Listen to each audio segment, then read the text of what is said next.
अयोध्यावासी राम राम राम दशरथ नंदन राम।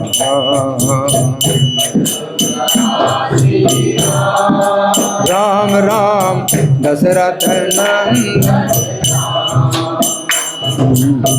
पतित पावन जानकी जीवन सीता मोहन राम। पतित पावन जानकी जीवन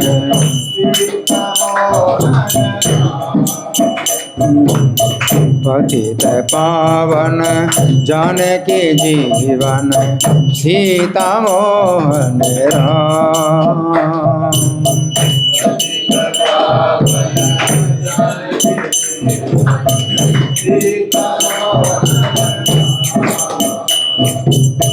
अयोध्यावासी राम राम राम दशरथ नंदन राम। राम राम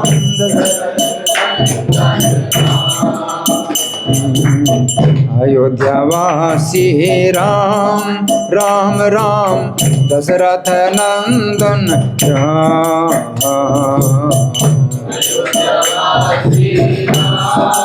राम राम दशरथ नंदन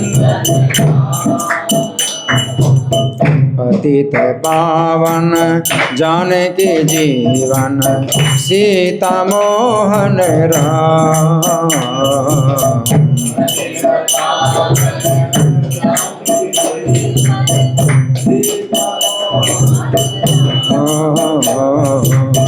पतित पावन जानकी जीवन सीता मोहन राम।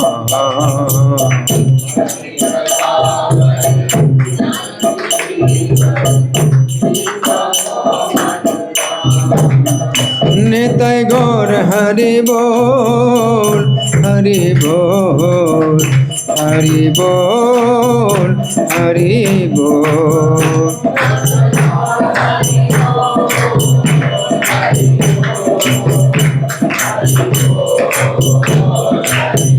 जया प्रभुपदा प्रभुपदा प्रभुपदा प्रभुपदा।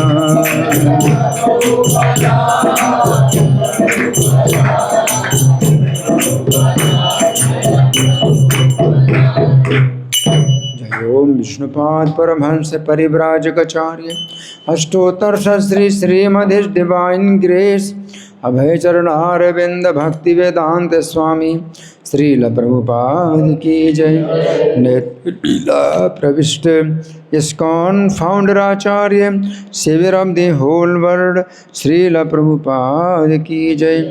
नामाचार्य हरिदास ठाकुर की जय। प्रेम से कहो श्री कृष्ण चैतन्य प्रभु नित्यानंद श्री अद्वैत गदाधर श्रीवासादि गौर भक्त वृंद की जय।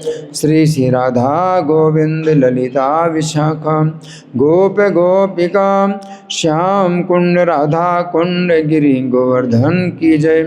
श्री श्री जगन्नाथ सुभद्रा बलदेव की जय। श्री श्री गौरनिताई की जय। समवेत भक्त वृंद की जय। अनंत कोटि वैष्णव वृंद की जय। इस्कॉन वर्तमान आचार्य वृंद की जय। गौर प्रेमानंदे all glories to assembled devotees all glories to assembled devotees all glories to assembled devotees all glories to Shri guru and Gauranga. हरे कृष्णा। तो आप सब श्रोताओं का स्वागत है। राम नवमी का दिवस बहुत निकट है, इसलिए हम लोग राम कथा सुन रहे हैं। हम ये राम कथा सुन रहे हैं अध्यात्म रामायण से। तो इसमें अनेक स्थानों पर अलग अलग समयों पर जो मैंने कथा सुनाई तो लगातार उसी बिंदु से प्रारंभ की जिस बिंदु पर पहले छोड़ी थी। तो अभी तक हम एक ऐसे बिंदु पर पहुंच चुके हैं जो मैंने कल कथा सुनाई थी। तो वो बिंदु है कि श्री राम का राज्याभिषेक होने वाला है। महाराज दशरथ ने अपने सब मंत्रियों से अपनी इच्छा प्रकट की कि श्री राम को मैं युवराज पद पर अभिषेक करना चाहता हूँ। तो युवराज पद पर अभिषेक करना अलग है और राज्य अभिषेक करना अलग है। राजा के पद पर तो दशरथ जी रहेंगे और श्री राम जो है युवराज बनेंगे। तो युवराज का मतलब होता है कि राजा के मार्गदर्शन में युवराज राज्य का सब कार्य करता है और राजा के बाद फिर उसको ही फिर राजा बनाया जाएगा। तो राम को जो है युवराज के पद पर अभिषेक किया जा रहा था और दशरथ जी के प्रशिक्षण के अनुसार श्री राम जो है राज्य शासन करेंगे और इस प्रकार प्रशिक्षण प्राप्त करेंगे। तो राजा के पुत्र को प्रशिक्षण इसी प्रकार दिया जाता था कि राजा के नेतृत्व में पुत्र जो है सब कार्य करना सीखे, है ना। तो जब ऐसी बात हो गई तो माता कौशल्या को भी समाचार मिला कि अगले दिन श्री राम का राज्याभिषेक होने वाला है। तो माता कौशल्या इस बात से जो है थोड़ा चिंतित हो गई, हर्षित तो हो गई, परंतु माता कौशल्या इस बात से थोड़ा चिंतित भी हो गई कि कोई जो है ऐसी बाधा ना आए कि श्री राम का फिर राज्याभिषेक रुक जाए। उन्हें थोड़ा पहले से ही कुछ ऐसे संकेत प्राप्त हुए कि कहीं अनिष्ट ना हो जाए। तो वे जो है विशेष रूप से अपने घर में भगवान की पूजा करते हैं। और इसी समय देवताओं ने सरस्वती देवी से आग्रह किया कि हे देवी, तुम यत्न पूर्वक पृथ्वी में अयोध्यापुरी में जाओ। तो देवताओं की क्या चिंता है कि श्री राम का राज्याभिषेक ना हो। अगर श्री राम इस कार्य में लग जाएंगे कि युवराज के पद पर कार्य करेंगे दशरथ जी के नेतृत्व में, तो फिर जो पृथ्वी का भार उतरना है, विशेष रूप से रावण का वध करना है, तो ये कैसे संभव हो पाएगा। तो श्री राम के लिए जो है सब देवता लोग ये चाहते हैं कि राज्याभिषेक ना हो। तो राम का राज्याभिषेक अगले दिन होने वाला है और बहुत तैयारियां हो रही हैं। तो उस समय सरस्वती देवी से देवताओं ने आग्रह किया कि आप बलपूर्वक यत्नपूर्वक पृथ्वी में अयोध्यापुरी में जाइए, है ना। और क्या करिए, एतस्मिन्नन्तरे देवा देवीं बाणेन चोदयन् गच्छ देवी भुवो लोकम अयोध्यायां प्रयत्नतः। और वहाँ ब्रह्मा जी की आज्ञा से श्री राम के राज्याभिषेक में विघ्न उपस्थित करने के लिए यत्न कीजिए। सरस्वती से कह रहे हैं। वैसे ये कार्य सरस्वती माता का नहीं है कि किसी कार्य में विघ्न उपस्थित करें, लेकिन अभी सरस्वती माता से कहा जाता है। इस समय तो कलयुग चल रहा है, तो कलयुग ये कार्य करता है। कलयुग ही जो है कलह पैदा करता है, दो लोगों के बीच में कलह पैदा करता है। सरस्वती जी का ये कार्य नहीं है, लेकिन इस समय जो है सरस्वती जी से ही देवता लोग कह रहे हैं। क्यों? क्योंकि कलयुग का समय अभी बहुत दूर है, त्रेता युग चल रहा है ना। तो कलयुग ये कार्य अभी नहीं कर सकता। तो सरस्वती से देवता लोग कहते हैं कि आप पृथ्वी में जाइए और प्रयास करिए कि श्री राम का राज्याभिषेक ना हो, और वहाँ विघ्न उपस्थित करने का यत्न करो। सबसे पहले तो तुम मंथरा में प्रवेश करना और फिर कैकेयी में प्रवेश करना। देवता लोग सरस्वती से कहते हैं कि सबसे पहले किस में प्रवेश करना? मंथरा में, उसके बाद कैकेयी में प्रवेश करना। मतलब क्या? कि राम के राज्याभिषेक के विरुद्ध है, मंथरा के मन में विचार पैदा हो और फिर कैकेयी के मन में भी विचार पैदा हो। आप ऐसा प्रयास करना, सरस्वती से देवता लोग कहते हैं। रामाभिषेक विघ्नार्थम यतस्व ब्रह्मवाक्यतः मंथराम प्रभि विश्वादौ कैकेयीं च ततः परम।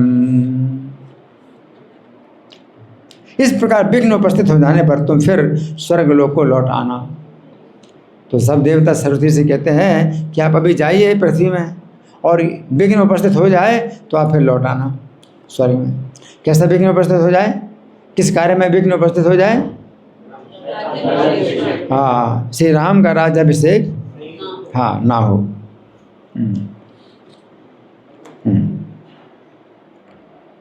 हे शुभे, इस प्रकार हाँ अच्छा, इस पर सरस्वती ने बहुत अच्छा कहकर वैसा ही किया। सबसे पहले मंथरा में प्रवेश किया। ततो विघ्ने समुत्पन्ने पुनरहि दिवं शुभे तथेत्युक्त्वा तथा चक्रे प्रवेशात् है मंथरा। तो मंथरा ये मंथरा कैसी है? 3 स्थानों में टेढ़ी है, इसलिए इसको कभी त्रिवक्रा भी कहते हैं, त्रिवक्रा है ना। तो 3 स्थानों में टेढ़ी वो कुबड़ी मंथरा महल की अट्टालिका पर चढ़ी और उसने देखा कि नगर सब ओर से सजाया गया है। साभिकुम जा त्रिवक्रातो प्रासादांग्रमथारोहन् नगरम परितो दृष्ट्वा सर्वतः समलंकृतम। उसमें नाना प्रकार की बंधन बारें बंधी हुई हैं, चित्र विचित्र पताकाएँ सुशोभित हो रही हैं और सब ओर उत्सव हो रहे हैं। ये देखकर वो अत्यंत विस्मिता होकर नीचे उतर आई। नानो तोरण संबाधम पताकाभिर्लंकृतम सर्वोत्सव समायुक्तम विस्मिता पुनरागम। अब देखो सरस्वती देवी कार्य कर रही हैं मंथरा के शरीर में, है ना। तो सरस्वती देवी का कार्य कभी कभी ऐसा होता है। इसी प्रकार से देवताओं ने सरस्वती से प्रार्थना की थी जब कुंभकर्ण तपस्या कर रहा था। जब कुंभकर्ण तपस्या कर रहा था तो सरस्वती देवी से प्रार्थना की थी। तो क्या प्रार्थना की थी कि ये जो है कुंभकर्ण है वर मांगेगा। कैसा वर मांगेगा? कि मैं 6 महीने तक जागूं और 1 दिन सोऊं। 6 महीने जागूं, 1 दिन सोऊं। तो आप जो है उसके मुख में प्रवेश कर जाइए और उसके मुख से उल्टा जो है शब्द निकले। क्या? कि मैं 6 महीने सोऊं, 1 दिन जागूं। तो सरस्वती ने उसके वाणी को बदल दिया। तो देवता लोग बहुत भयभीत थे, क्योंकि 6 महीने जागेगा तो कितना भोजन करेगा, कितने प्राणियों को खाएगा, है ना, कितने मनुष्यों को खाएगा। और स्वर्ग में भी जाकर के जो है अप्सराओं को खाता था, स्वर्ग की अप्सराओं को खाता था, है ना। तो बहुत इसका जो है भोजन था। तो इसलिए सरस्वती ने उसकी जवान पलट दी और उसने 6 महीने तक जागने के बजाय उसने वर मांगा 6 महीने तक सोने का और 1 दिन जागने का, है ना। तो यहाँ पर भी सरस्वती ने मंथरा का विचार बदल दिया, है ना। तो क्या हुआ? उसने धाय से पूछा, मैया आज नगर क्यों सजाया गया है? और महारानी कौशल्या भी नाना प्रकार से उत्सव मनाती हुई अत्यंत हर्षपूर्वक उत्तम उत्तम ब्राह्मणों को विविध वस्त्र आभूषण क्यों दे रही हैं? धात्रीं पपृच्छ माता किम नगरम समलंकृतम नानोत्सव समायुक्ता कौशल्या चाहती हर्षिता। तो ये मंथरा जो है धाय से पूछ रही हैं। धाय किसे कहते हैं? धाय कहते हैं ये भी माता, 7 प्रकार की माताओं में एक धाय माता होती है। आत्म माता, गुरु पत्नी, ब्राह्मणी, राज्य कन्यका, राजपत्निका, धेनुर्धात्री तथा पृथ्वी सप्तता मातृका स्मृता। 7 प्रकार की माताएं होती हैं। एक तो आत्म माता यानी जन्म देने वाली माता, वो तो सब लोग जानते ही है। आत्म माता, गुरु पत्नी, गुरु की पत्नी भी माता है, उसको गुरु माता बोलते हैं। आत्म माता, गुरु पत्नी और ब्राह्मणी राज पत्निका, और ब्राह्मणी भी माता है, ब्राह्मण की पत्नी भी माता है। 3 हो गई। और चौथी राजपत्नी, राजा की पत्नी, राजमाता। फिर 5वीं धेनुर, गाय माता। फिर 6वीं धात्री, धाय माता। और 7वीं पृथ्वी, पृथ्वी माता, तो 7 माताएं हैं, उनमें धाय भी एक माता है, उसको अंग्रेजी में बोलते हैं नर्स माता। और पहले राजाओं के घर में भी जो है धाय होती थी, धाय माता। तो माता जो बच्चे को जन्म देती है उसके साथ धाय माता होती है कि जब माता अपने किसी काम में लग जाए तो वो धाय माता जो है बच्चे का पालन पोषण करती है, देखभाल करती है, तो धाय कहलाती है। तो कैकेयी के सेवा में जो स्त्रियां थीं वो धाय कहलाती थीं। जैसे भरत कैकेयी के पुत्र हुए शत्रुघ्न और लक्ष्मण, तो 2 पुत्र हैं, कभी एक माता के 2 पुत्र हुए, है ना। तो धाय क्या करती है, धाय भी माता का ही कार्य करती है, तो वो भी एक प्रकार की माता है। तो मंथरा ने धाय से पूछा, कैकेयी की साथ में जो सेवा करती थी माता की तरह, है ना, तो धाय से पूछा, क्या पूछा कि हे मैया, आज नगर क्यों सजाया गया है और महारानी कौशल्या बहुत हर्षित हैं। ददाति विप्रमुखेभ्यो वस्त्राणि विविधानि च तामुवाच तदा धात्री रामचंद्राभिषेचनम। तो मंथरा पूछ रही धाय से कि जो राम की माता हैं कौशल्या अति हर्षित होकर के विशेष जो है ब्राह्मणों को वस्त्र और रत्न दान कर रहे हैं। तो धात्री ने उससे कहा कि रामचंद्र अभिषेचनम, कि रामचंद्र का अभिषेक होगा, रामचंद्र का अभिषेक होगा। इसीलिए आज सब ओर से नगर सजाया गया है। ये सुनते ही उसने तुरंत ही कैकेयी के पास जाकर कहा, सो भविष्यति तेनाद्य सर्वतोऽलंकृतं पुरं तच्छ्रुत्वा त्वरितं गत्वा कैकेयीं वाक्यमब्रवीत्। तो कैकेयी से अब उसने कहा, किसने कहा, कैकेयी से अब जाकर के बोली, कौन, मंथरा। मंथरा कैकेयी से जाकर के बोली, है ना, क्या बोली, अरे अभागिनी मूढ़े, कैसे सो रही हो, तुम्हारे लिए बड़ा भारी संकट उपस्थित हुआ है। पर्यंकस्थाम विशालाक्षीम एकांते पर्यवस्थिताम किमसे से दुर्भगे मूढ़े महद्भयम उपस्थितम।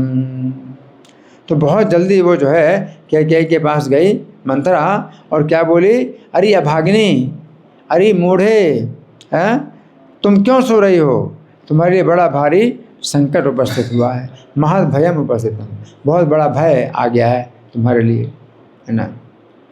तो इस प्रकार की जो विपरीत बुद्धि है ये मंथरा को सरस्वती ने दे दी। मतलब क्या है कि कोई संभावना नहीं है किस प्रकार की बुद्धि हो जाए। ये देवताओं ने सरस्वती से प्रार्थना की और सरस्वती ने ऐसी बुद्धि दे दी मंथरा को, है ना। और वो मंथरा जो है अब कैकेयी से बोलती है कि बड़ा भारी संकट उपस्थित हुआ है।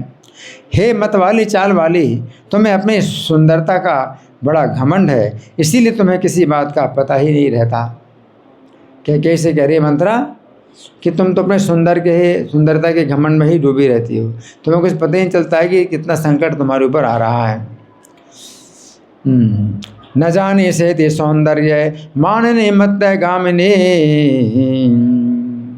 देखो महाराज की कृपा से कल राम का राज्याभिषेक होने वाला है। तो ये सुनकर प्रियवादिनी ने कैकेयी सहसा उठ खड़ी हुई।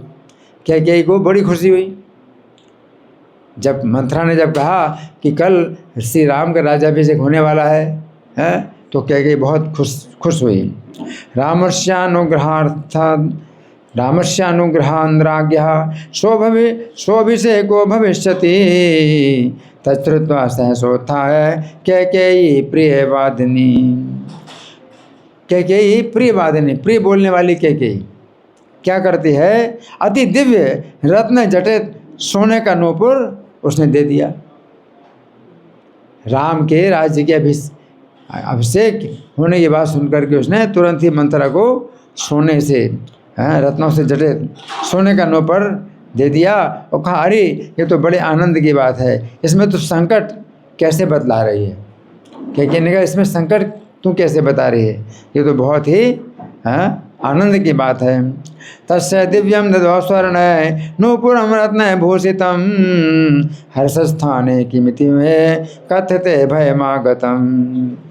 भरत की अपेक्षा मेरा अधिक प्रिय करने वाला और मधुर भाषी है। कई कहते हैं कि श्री राम भरत से ज़्यादा मेरा प्रिय करने वाला है और मधुर भाषी है। वह तो कौशल्या और मुझे समान भाव से देखता हुआ सदा ही मेरी सेवा किया करता है। कई कहती है कि कौशल्या में मुझमें कोई अंतर नहीं देखता है राम, और मेरी सेवा करता है। तो तू जो है ऐसा क्यों कह रही है कि श्री राम का अभिषेक होने वाला है तो इसमें कोई संकट है, मेरे लिए संकट है। कई कहती है भरतादधिको राम प्रिय किरण में प्रियम मदः कौशल्या माम समम पश्यन् सदा शुश्रूषते ही माम। अरे मूर्खे, तू ये तो बता कि तुझे राम से क्या भय उपस्थित हुआ है। किसने कहा?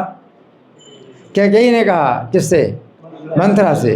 हैं कि तू ये तो बता, हाँ तू बड़ी मूर्ख है, तो ये तो बता श्री राम से तुझे भय कैसे प्राप्त हुआ है। ये सुनकर बिना कारण वैर करने वाली मंथरा विषाद करने लगी। मंथरा को क्या कहा गया है? बिना कारण वैर करने वाली। ये श्री राम में जो है किसी प्रकार का दोष नहीं है, सब प्रकार से निर्दोष हैं, लेकिन तो भी जो है बिना किसी कारण के वैर करने वाली मंथरा है। तो क्या कह रही है श्री राम के संबंध में? मंथरा विषाद करने लगी। रामात् भयम किमापन्नम तब मूढ़े वदस्व में तच्छ्रुत्वा विषसादात कुब्जा कारण वैरिणी। और बोली देवी मेरी बात सुनो, वास्तव में तुम्हारे लिए बड़ा संकट उपस्थित हुआ है। राजा तुम्हें संतुष्ट करने के लिए सदा चिकनी चुपड़ी बातें बना दिया करते हैं। अब देखो किस प्रकार से किसी बात को जो है पेश किया जाए, उससे क्या होता है? बड़ा अनर्थ होता है। तो मंथरा जो है अब इस प्रकार की बातें हैं, और पहली बार है जो कोई व्यक्ति इस प्रकार की बातें बना रहा है ना। तो क्या बना रहे ये बातें कि दशरथ जी जो राजा महाराज हैं तुझे संतुष्ट करने के लिए चिकनी चुपड़ी बातें बना दिया करते हैं, लेकिन वास्तव में वो तुम्हारे पक्ष में नहीं है। इस प्रकार से मंथरा ने समझाया। शृण्वद्वचनं देवी यथार्थम ते महद् भयम् त्वां तोषयन् सदा राजा प्रिय वाक्यानि भाससे। ये बड़े मिथ्यावादी हैं, तुम इस प्रकार केवल बातों से ही बहलाकर राम की माता का ही पूरा पूरा कार्य किया करते हैं। कामुको तथ्यवादी चतां वाचा त्वां वाचा परितोषयन् कार्यम करोति तस्या वै राम मातुः सुपुष्कलम। अपने मन में यही ठान कर उन्होंने छोटे भाई शत्रुघ्न के सहित तुम्हारे पुत्र भरत को ननिहाल भेज दिया है। तो भरत जी ननिहाल गए हैं तो वो दशरथ जी ने नहीं भेजा, वो तो युधाजित जो कैकेयी के भाई भरत के मामा वो आए और भरत और शत्रुघ्न को ले गए, अपने घर ले गए। और उसी समय दशरथ जी के मन में विचार आया कि भरत शत्रुघ्न नहीं है, लेकिन तो भी मैं राम को राज्याभिषेक करना चाहता हूँ क्योंकि मेरी बहुत इच्छा है। और सब मंत्रियों ने भी कहा कि हाँ बहुत अच्छा है ना। अगर भरत होते तो ये सब अनर्थ ना होता है। तो भरत तो नहीं है। अब मंथरा ने जो है इस तरह की बातें बना दी कि दशरथ जी ने भरत शत्रुघ्न को भेज दिया है अपने मामा के घर। ये तो दशरथ जी की चाल है।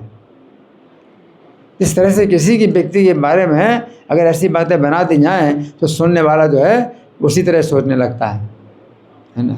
इसलिए ये कहा जाता है कि असत संग त्याग यही वैष्णव आचार। असत संग त्याग करना ही वैष्णव का आचार है, आचरण है। अभी असत लोग जो है कई बातें इस तरह से इस्कॉन के भी जो है विरुद्ध कई बातें बना देते हैं और फिर लगता है कि हाँ भाई यही सही है। इस्कॉन के विरुद्ध भी बहुत सी बातें बनाते हैं, है ना।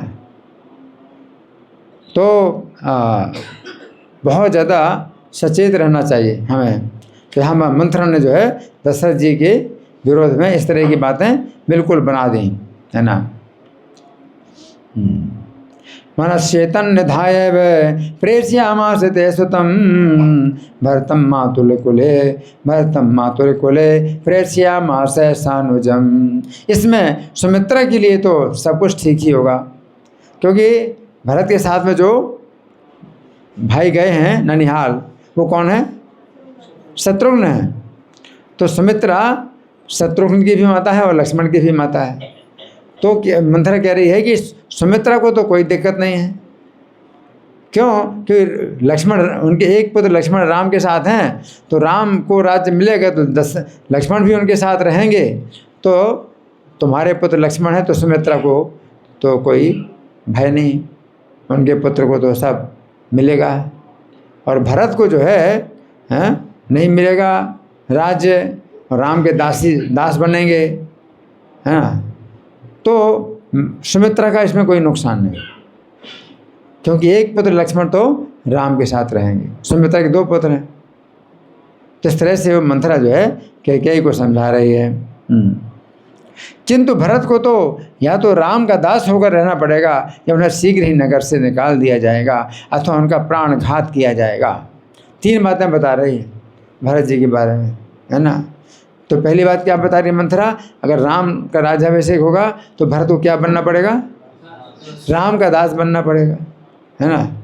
और दूसरा क्या, अगर राम के दास नहीं बने तो दूसरा क्या होगा? हाँ, राज्य से बाहर निकाल दिया जाएगा। अगर राज्य से बाहर न निकाला तो तीसरा क्या है?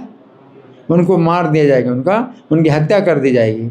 इस प्रकार से मंत्रा ने जो है ऐसी बातें जोड़ी हैं, तो इससे बहुत शिक्षा मिलती है कि हमें जो है निंदा नहीं सुनना चाहिए। वैष्णवों की निंदा, भगवान की निंदा कभी नहीं सुनना चाहिए, है ना। तो यहाँ पर वो मंत्रा ऐसा कह रही है, भरतो राघवस्याग्रे किंकरो वा भविष्यति विवासते वा नगरात् प्राणैर्वा हाप्यते चरा। और तुम्हें दासी के समान सदा कौशल्या की सेवा करनी पड़ेगी। कौन कह रही? मंत्रा। किससे कह रही? कैकेयी से, कि तुम्हें दासी के समान सदा कौशल्या की सेवा करनी पड़ेगी। इस प्रकार सौत से अपमानित होकर रहने की अपेक्षा तो मरना ही अच्छा है। ये तो मरने से भी ज़्यादा बुरा है। किस तरह की बातें जो है कोई बना देता है। क्योंकि कैकेयी को तो बहुत बड़ी खुशी होगी, सुमित्रा की दासी बनना भी बहुत खुशी होगी, है। जो कौशल्या माता हैं तो वे भी जो है बहुत हितकारिणी हैं, किसी से उनका द्वेष नहीं है। तो कैकेयी अगर कौशल्या की दासी बनी तो उसमें कोई दिक्कत नहीं। ले मंथरा जो है ऐसी चाल चल रही है कि इससे वो कैकेयी सोचे कि कौशल्या के अंदर भी जो है क्या है? कपट है और दुर्भावना है। श्री राम के अंदर भी कपट है, दुर्भावना है, और महाराज के अंदर, दशरथ महाराज के अंदर भी कपट है, दुर्भावना है। तो राम के पक्ष में कार्य कर रहे हैं, शत्रु के पक्ष का कार्य कर रहे हैं, तुम्हारे पक्ष का कार्य नहीं कर रहे हैं। इस प्रकार से भड़का रहे हैं कैकेयी। तो फिर क्या हुआ?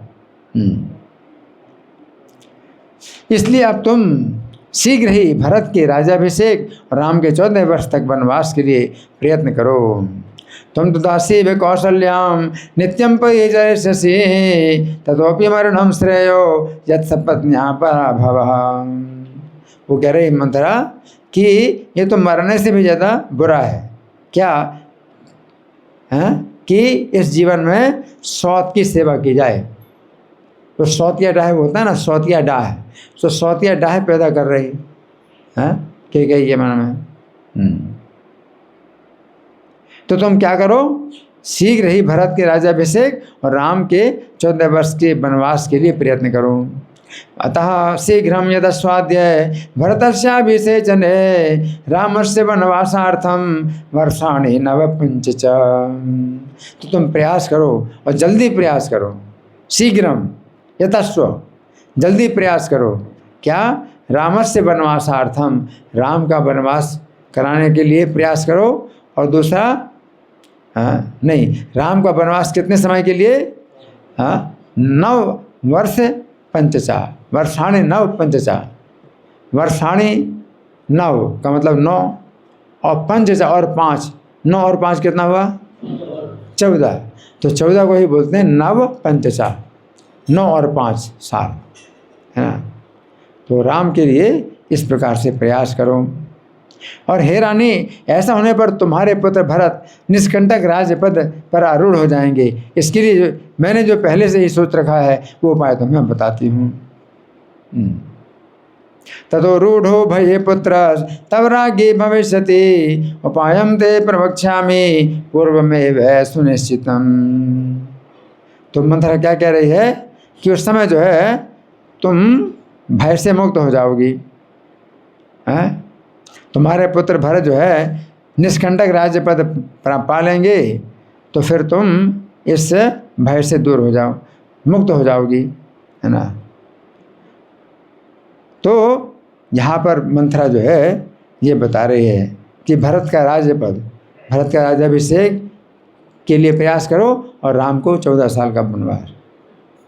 तो इसमें ये एक प्रश्न उठता है कि राम का 14 साल का वनवास क्यों वो मांग रही, मतलब कह रहे कि मांगो, इसके पीछे क्या कारण है। अगर भरत का राज्याभिषेक वो करा लेगी तो भरत को राज्याभिषेक हो जाएगा, तो राम के लिए 14 साल का वनवास क्यों चाहती है। 14 साल से अगर एक दिन ज़्यादा लेट हो जाता है इंसान तो उसको हमारा घोषित कर दिया जाता है। नहीं, यहाँ पर वो बात नहीं है। हाँ हाँ, क्या कह रहे हैं। राज वापस नहीं दे सकते 14 साल नहीं 14 साल का एक दिन के ऊपर हो गया तो भरत जी ने हो गया। नहीं, वो तो अलग बात है। भरत जी की ऐसी भावना तो अभी कोई नहीं समझ रहा ना।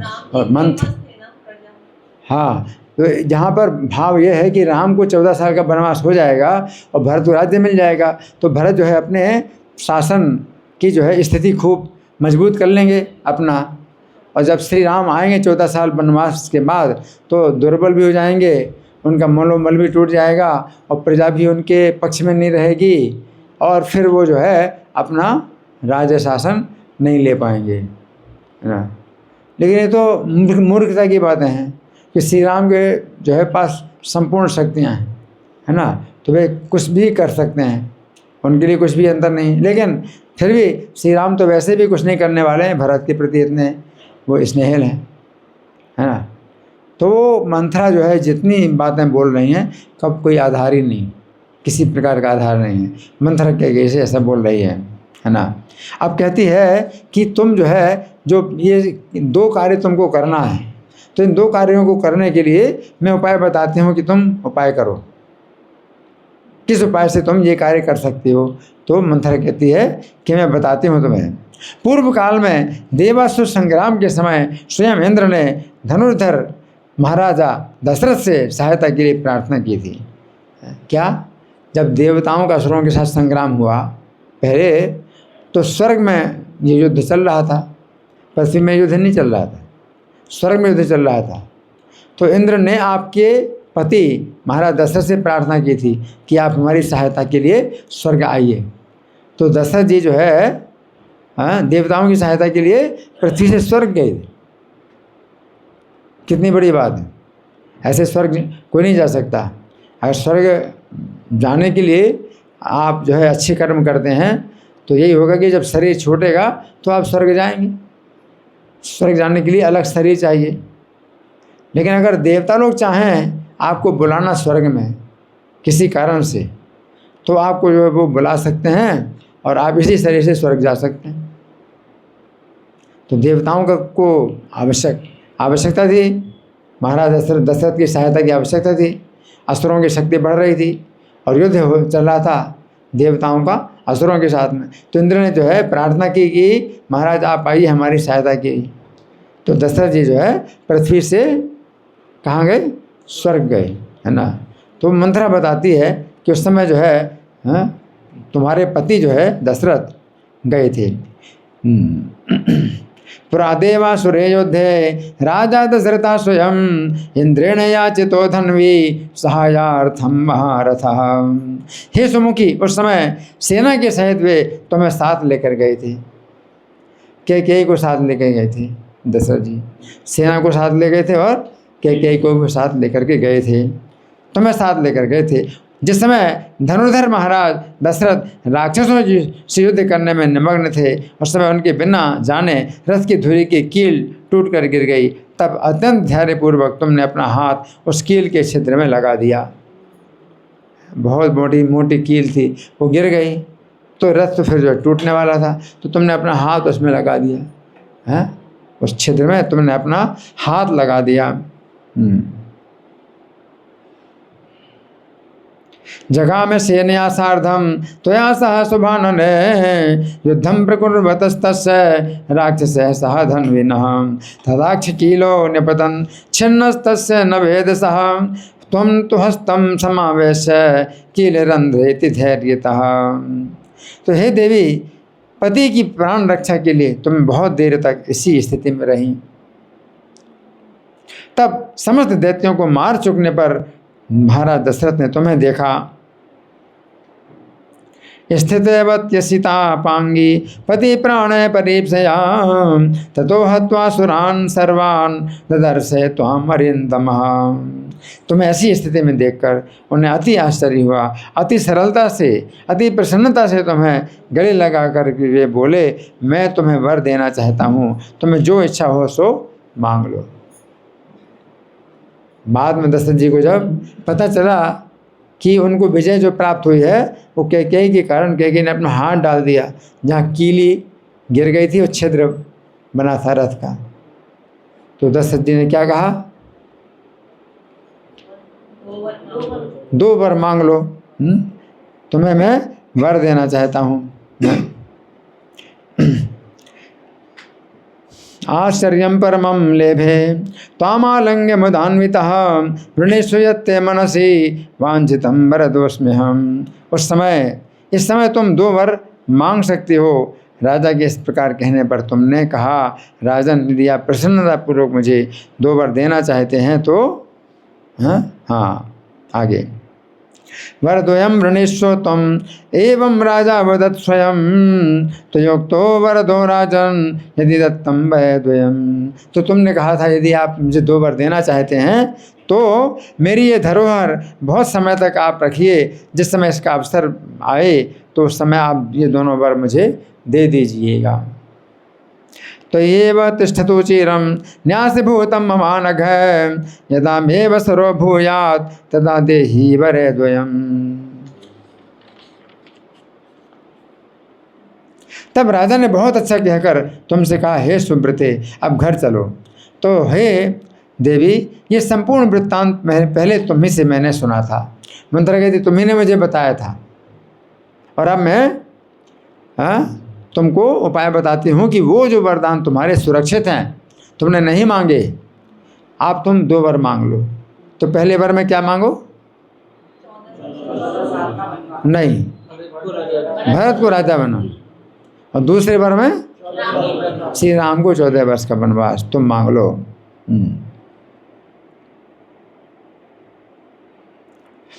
तथेत्युक्त्वा स्वयं राजा मंदिरं व्रजय सुमृते ततः स्तुतं मया पूर्वम इदानीं स्मृतिमागतम्। अतः हे देवी, अब तुम शीघ्र ही रोषपूर्वक कोप भवन में जाओ और अपने समस्त आभूषण उतार कर इधर उधर बखेर दो, और जब तक सत्य प्रतिज्ञा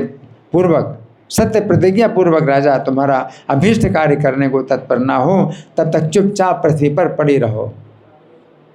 क्या महारानी कैकेयी को क्या समझाती है मंत्रा, कि तुम क्या करो, रोष पूर्वक कोप भवन में जाओ। जो बड़े बड़े राजा लोग होते थे तो रानी को जो है शिकायत नहीं करनी पड़ती थी अपने पति से। रानी अपने पति से शिकायत नहीं करेगी, बल्कि रानी के लिए एक कोप भवन अलग से बना हुआ है। तो कोप भवन में अगर रानी चली जाएगी और महाराजा को जब पता चलेगा कि महारानी जो है कोप भवन में है, तो वो उसको मनाने जाएंगे। ये तरीका था, शिष्टाचार यही था कि रानी जो है कोप भवन में चली जाए, राजा मनाए, उसका सम्मान बढ़ाए, इस तरह से जो है राजा लोग करते थे। तो फिर कुब्जा ने क्या समझाया कि तुम पड़ी रहना जब तक कि वो राजी ना हो जाएं और प्रतिज्ञा ना करें कि तुम्हारे वचन पूरे करेंगे, है ना। अतः शीघ्रं प्रविश्याद्य क्रोधागारं नुसान्विता विमुच्य सर्वाभरणं सर्वतो विनिकीर्य च भूमावेव शयाना त्वं तूष्णीं मा तिष्ठ भामिनी यावत् सत्यं प्रतिज्ञाय राजाभीष्टं करोति ते श्रुत्वा त्रिवक्रयोक्तं तदा के कहे नंदिनी। तो त्रिवक्रा मंथरा की ये बातें सुनकर बुद्धि भ्रष्ट हो जाने के कारण दुष्टा कैकेयी ने उस समय उसका कथन सर्वथा ठीक मान लिया और उससे कहा, उसने क्या कहा, बहुत प्रसन्न होकर के उससे कहा, तथ्यमेवाखिलं मेने दुस्संगा हित विभ्रमा तामाह कैकेयी दुष्टा कुतस्ते बुद्धिरीदृशी। तो इसमें क्या कहा है कि दुस्संगा हित विभ्रमा, कि अपने हित के संबंध में जो है वो भ्रमित हो गई कैकेयी। किस कारण से? दुस्संगा, एक सत्संग से जो है बुद्धि अपनी सही दिशा में चलती है और दुष्ट संग से बुद्धि अपनी उल्टी दिशा में चलती है। तो कैकेयी जो है उससे इस प्रकार से बोली, क्या बोली, तुझमें ऐसी बुद्धि कहाँ से आ गई? उसने क्या कहा, तुझमें ऐसी बुद्धि कहाँ से आ गई? अरे सुंदरी, मैं तुझे इतनी बुद्धिमती नहीं जानती थी। यदि मेरा प्रिय पुत्र भरत राजा हो जाए तो मैं तुझे 100 गांव दूंगी, तू तो मुझे प्राणों के समान प्यारी है। कैकेयी कहती है 100 गांव दूंगी। ऐसा कहकर कैकेयी ने रोषपूर्वक को भवन में प्रवेश किया। एवं ताम बुद्धि संपन्नाम न जाने वक्र सुंदरी भरतो यदि राजा में भविष्यति सुतः प्रिय ग्रामान शतं प्रदास्यामि मम त्वं प्राणवल्लभा इत्युक्त्वा कोप भवनम प्रविश्य सहसा रुष। और अपने सब आभूषण उतारकर इधर उधर बिखेर दिए और मैले कुचैले वस्त्र पहनकर अति मलिन दशा में पृथ्वी पर पड़कर बोली, अरे कुब्जे सुन, जब तक राम वन को ना जाएंगे प्राण भले चले जाएं लेकिन मैं इसी प्रकार पड़ी रहूँगी। कैकेयी ने कुब्जा से कहा कि मेरे प्राण चले जाएं, राम जब तक वन को नहीं जाएंगे इसी प्रकार मैं पड़ी रहूँगी। प्रोवाच शृणु मे कुब्जे यावत् रामो वनं व्रजेत् प्राणान् त्यक्षेत्वा वा वक्रे शयिष्ये तावदेवहि। तब कुब्जा ये समझा कर कि हे कल्याणी, तुम निस्संदेह ऐसा ही करना, इससे अवश्य तुम्हारा कल्याण होगा। अपने घर चली गई और कैकेयी ने भी वैसा ही किया। निश्चयं कुरु कल्याणी कल्याणं ते भविष्यति इत्युक्त्वा प्रयो कुब्जा गृहं सापि तथा करो। तो अब यहाँ पर ये निष्कर्ष बताया जा रहा है कि इससे शिक्षा क्या मिलती है। इससे हमें शिक्षा क्या मिलती है? शिक्षा ये है कि कोई पुरुष अत्यंत धैर्यवान हो, दयालु हो, सद्गुणी हो, सदाचारी हो, नीतिज्ञ हो, कर्तव्यनिष्ठ हो, गुरु का भक्त हो अथवा विद्या विवेक संपन्न भी क्यों ना हो, निरंतर पाप बुद्धि दुष्ट पुरुषों का संग करेगा, अवश्य ही धीरे धीरे उसकी बुद्धि प्रभावित होकर उन्हीं के समान हो जाएगा। सुनते रहो तो बस ऐसे होगा। इसी प्रकार से हम भगवान की कथा सुनते रहें तो हमारी बुद्धि जो है सही दिशा में कार्य करेगी, है ना। तो ये अंतर है ना। धीरोत्यंत दयान्वितो तिसगुणां चारान्वितो वातवां नीतिज्ञो विधिवाद देशिक परो विद्या विवेकोऽथवा दुष्टानामति पाप भावित धियां संगम सदा चेन् भजेन् तद्बुद्ध्या परिभावितो व्रजति साम्यं क्रमेण स्फुटम्। इसलिए सदा ही दुष्ट पुरुषों का संग छोड़ना चाहिए, क्योंकि दुष्संग से पुरुष इस राजकन्या कैकेयी के समान ही पुरुषार्थ से हीन हो जाएगा। क्योंकि कैकेयी ने जो है मंथरा से जैसी बुद्धि, जैसी नीति प्राप्त की, उसका परिणाम क्या हुआ? पूरे जीवन भर उसको अपयश मिला, कलंकित हुई, निंदा हुई, है ना। तो कभी कभी हम लोग जो है ऐसा काम कर देते हैं, उस समय सोचते नहीं हैं, सोचते हैं कि इसमें तो बहुत फ़ायदा है, बहुत लाभ है और बहुत अच्छी बुद्धि है, मुझे बहुत अच्छी सूझ है आ गई है, तो ऐसा हम सोचते हैं। लेकिन उसका जो है फिर बहुत भारी कीमत देनी पड़ती है, बहुत निंदा और बहुत कलंक प्राप्त होता है। तो शिक्षा है। इसलिए सदा ही दुष्ट पुरुषों का संग छोड़ना चाहिए। अतः संगः परित्याज्यो दुष्टानां सर्वदैव हे दुस्संगे चबते स्वार्थात् यथेयं राजकन्यका। दुस्संग से पुरुष इस राजकन्या के समान ही पुरुषार्थ से रहित हो जाता है ना। अब क्या हुआ, महादेव जी सुना रहे हैं ये कथा किसको? हाँ, अंदाजा तो यही है कि पार्वती को सुना रहे हैं, महादेव जी सुनाएंगे। तो महादेव जी पार्वती को ये कथा सुना रहे हैं। तो महादेव जी बोले कि हे पार्वती, तब महाराज दशरथ ने श्री राम के कल्याण के लिए प्रजा और मंत्रियों को आज्ञा देकर आनंद पूर्वक अपने रनिवास में प्रवेश किया। अब कल जो है निश्चित हो गया है कि राम का अभिषेक होने वाला है, और अब अपने रनिवास में आए महाराज दशरथ, है ना। ततो दशरथो राजा रामाभ्युदय कारणान् आदिश्य मंत्री प्रकृति सानंदो गृहमाविशन्। वहाँ अपनी प्रिया कैकेयी को न देखकर वे अत्यंत विमल होकर मन ही मन कहने लगे, क्या कारण है जो पहले अपने महल में घुसते ही सदा हंसती हुई मेरे सामने आती थी, वो सुमुखी आज दिखाई ही नहीं दे रही है। तो कैकेयी को सुमुखी, ये सुमुखी है। तो कभी कभी ऐसा भी होता है कि स्त्रियां ऐसी होती हैं कि सुंदरता तो ऊपर से होती है और हृदय जो है वो तलवार की तरह है, तलवार की तरह भयानक उसके हृदय की बात होती है ना। तो आनंद पूर्वक जो है ये प्रवेश कर रहे हैं और ये सोचने लगे कि वो क्यों नहीं दिखाई दे रही है। अपने चित्त में बहुत दुख मानकर इसी प्रकार सोचते जा रहे हैं दशरथ जी कि क्या हो गया, क्या हो गया। दृष्ट्वा प्रियां तदा राजा किमेतदति विह्वलः या पुरा मंदिरं दर्श्या प्रविष्टे मयि शोभनां हसन्ति मामुपायाति सा किं नैवादिदृश्यते इत्यात्मन्येव संचिन्त्य मनसाति विधूयता। उन्होंने दासियों से पूछा, आज तुम्हारी स्वामिनी कहाँ है? वो प्रिय दर्शन देने वाली प्रिया आज पहले के समान मेरे सामने क्यों नहीं आती? हसन्ति माम पप्रच्छदासीनकरं कुतो वा स्वामिनी शुभां नायाति माम यथा पूर्वं मत प्रिया प्रिय दर्शनम। दासियों ने कहा कि हे राजन, कारण तो मालूम नहीं है, किंतु आज वे कोप भवन में गई हुई हैं। दासियों ने क्या कहा कि कारण तो पता नहीं कुछ भी, क्योंकि मंथरा और कैकेयी में जो बातें हुई वो कि दासियों को कुछ पता ही नहीं। दासियाँ बोली कारण तो पता नहीं है, परंतु आज वे कोप भवन में प्रवेश कर चुके हैं। आप स्वयं ही वहाँ जाकर सब हाल जान लीजिए। तावोचो क्रोध भवनम प्रविष्टान विविधमहे कारणम तत्र देवत्वम गत्वा निश्चय तुम अर्हसि।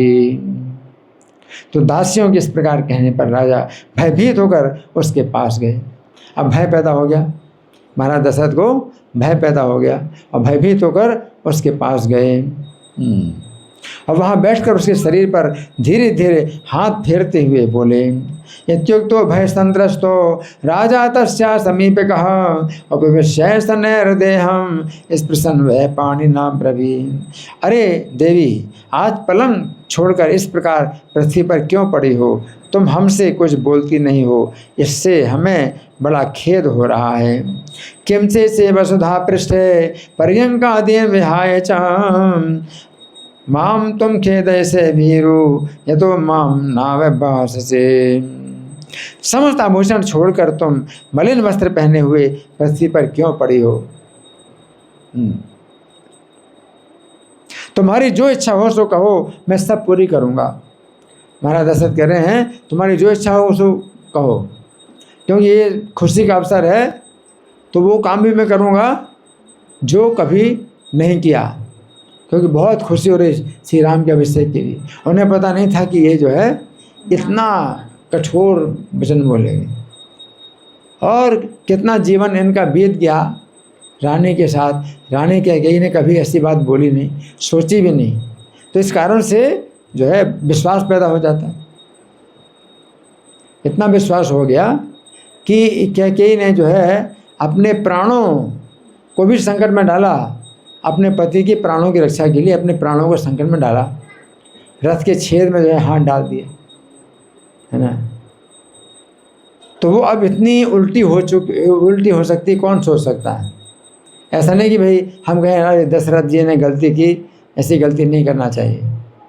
कहना तो आसान है, लेकिन अगर उनके दृष्टि से सोचें तो क्यों नहीं हो सकता है। क्योंकि आपको भी जो है हमारे ऊपर इतना विश्वास है कि प्रभु जी जो है मतलब ऐसी बात ही सोचेंगे जिसमें मेरा लाभ हो, मेरा हित हो। तो इतना विश्वास है, इस विश्वास में जो है अपना पूरा जो है जो भार है वो आप मेरे ऊपर डाल देंगे, पूरा भार मेरे ऊपर डाल देंगे। ठीक है, जैसी इच्छा हो वैसा कहो, मैं करूँगा। नहीं तो हम कहते भाई ऐसा नहीं करना चाहिए, ऐसा वचन नहीं देना चाहिए कि तुम जो कहोगे वैसा करूँगा। लेकिन 60,000 साल की आयु महाराज दशरथ की है ना। तो कितने हजार सालों तक जो है ये पृथ्वी उसके कैकेयी के साथ रहे। हमारा जीवन तो कितने साल का है, अभी मैं 71 साल मुझे पूरे हुए हैं, तो ये बहुत बड़ी उम्र लगती, 71 साल की उम्र मेरी हो गई। यहाँ दशरथ महाराज की 60,000 साल की उम्र हो गई, है ना।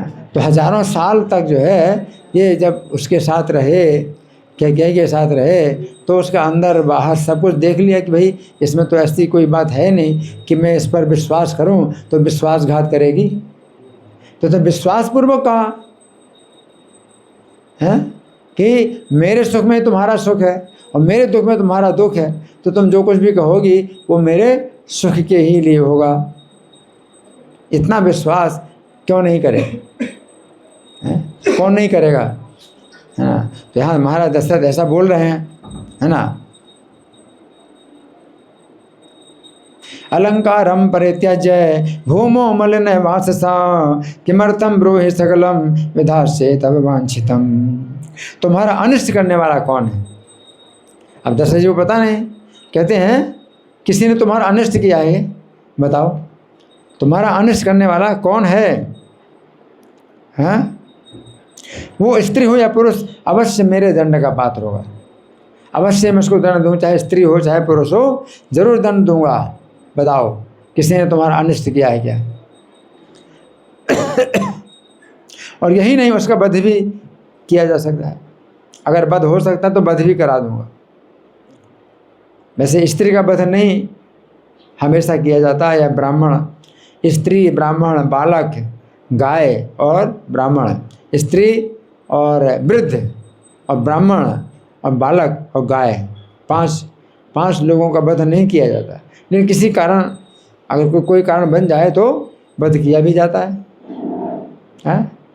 जैसे कि स्त्री का वध किया, श्री कृष्ण ने पोतना का वध किया, श्री राम ने स्त्री का वध किया। किसका वध किया है, ताटका का वध किया, है ना। तो इस तरह से जो है, इस तरह से दशरथ महाराज कह रहे हैं कैकेयी से कि अगर स्त्री हो या पुरुष तुम्हारा अनिष्ट किया है तो दंड तो जरूर दूंगा, लेकिन अगर हो सके तो वध भी कर सकता हूँ, वध भी करा सकता हूँ उसका। को वा तवा हितम करता नारी वा पुरुषो विवाह समय दंड्यश्च वध्यश्च भविष्यति न संशय। हे देवी, जिस प्रकार तुम्हारी प्रसन्नता हो वो मुझे अवश्य कहो, तुम्हारी जो प्रसन्नता हो वो मुझे अवश्य कहो। पूरा विश्वास है दशरथ को कि ये जो है अपनी प्रसन्नता की जो बात बताएगी उसमें मेरी भी प्रसन्नता होगी, मुझमें और तो इसमें कोई अंतर ही नहीं। इस तरह से वो कह रहे हैं दशरथ जी, है ना, कि जिसमें तुम्हारी प्रसन्नता हो वो तुम मुझे अवश्य कहो, वो कार्य अत्यंत दुर्लभ होने पर भी इसी समय एक क्षण में ही पूरा कर दूंगा। एक क्षण में, एक क्षण कितना होता है, एक सेकेंड। और कोई एक क्षण कितना होता है, एक क्षण होता है 4 मिनट। कितना, 4 मिनट होता है एक क्षण, 4 मिनट का होता है। 1 क्षण में पूरा कर दूंगा, 4 मिनट में पूरा कर दूंगा। हैं जो कार्य हैं जो है अत्यंत दुर्लभ हो वो भी 4 मिनट में मैं पूरा कर दूंगा। क्यों? इतनी खुशी है उनको कि राम का अगले दिन अभिषेक होने वाला है। उनको पता नहीं था कि ये तो उनके ही विरुद्ध सोच रही है कि राम को वनवास दिया जाए, है ना। उन्हें पता नहीं, इस तरह से वो बोले। ब्रूहि देवी यथा प्रेते तदवश्यम ममाग्रतः तदानीं सदा साधे से सुदुर्लभम अपि क्षण सुदुर्लभम अपि क्षण। तुम तो मेरे हृदय की जानती हो, है ना। महाराज कह रहे हैं दशरथ, तुम तो मेरे हृदय को जानते ही हो। मैं तुम्हारा अत्यंत प्रिय हूँ और तुम्हारे वशीभूत हूँ, फिर भी तुम मुझे खिन्न करती हो। तुम्हारा ये परिश्रम व्यर्थ है। इतना परिश्रम क्यों कर रही हो? वैसे ही बताओ, तुम वैसे ही करूँगा। इतना जो है परिश्रम क्यों कर रही हो? क्या सब वस्त्र उतार दिए हैं, गहने उतार दिए हैं और मलिन वस्त्र धारण किए हो? इतना सब क्यों कर रही हो? तुम वैसे ही बताओ, है ना। दशरथ जी कह रहे हैं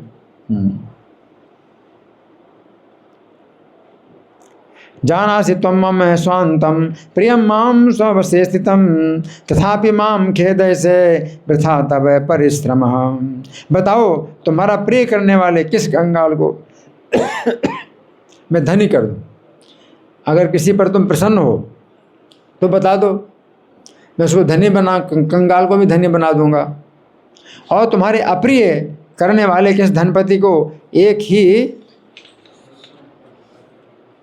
क्षण में कंगाल बना दूं। धनी है उसको कंगाल बना दूं। अगर तुम्हारा अप्रिय किया है, केवल बताने की बात है केवल। ब्रूहि कम धनिनम कुर्याम दरिद्रम ते प्रियम करम धनिनम क्षण मात्रेण निर्धनम चातवाहितम। एक क्षण में धनी से कंगाल कर दूंगा। बताओ किस अबध्य को मार डालूं और किस बध्य को छोड़ूं? हैं जिसको नहीं मारना चाहिए उसको भी मैं मार डालूंगा, और जिसको मारना चाहिए उसको छोड़ भी सकता हूँ। तुम बताओ, तुम्हारी इच्छा से ऐसा भी करूँगा। ब्रूहिकम वावधिष्यामि वधारो वा विमुक्षसे किमत्र बहुनोक्तेन प्राणान् दास्यामि ते प्रिये। मैं तुम्हें अपने प्राण भी दे सकता हूँ। महाराज दशरथ कह रहे हैं अधिक क्या, मैं तुम्हें अपने प्राण भी दे सकता हूँ। तो इतनी बात जो है कैसे कह सकते हैं महाराज? केवल इसी विश्वास से है कि तुम ऐसी बात बोलोगे ही नहीं जिसमें मुझे अप्रिय लगे। इतना विश्वास है।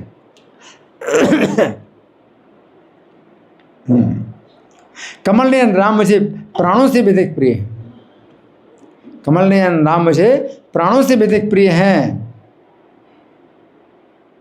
मैं उन्हीं की शपथ करके कहता हूँ कि तुम्हें जो कुछ प्रिय हो मैं वही करूँगा। मम प्राणात् प्रियतरो रामो राजीव लोचनः तस्योपरि सपे ब्रूहि त्वन्हितं तं करोम्यहम्। अब श्री राम को बता रहे प्राणों से अधिक प्रिय है। उनको पता नहीं कि राम को ही जो है ये क्या करना चाहती है, वनवास देना चाहती है। इतना जो है क्रूर। महाराज दशरथ के राम की सौगंध खाकर इस प्रकार कहने पर कैकेयी ने धीरे धीरे अपने आंसू पहुँचकर राजा से कहा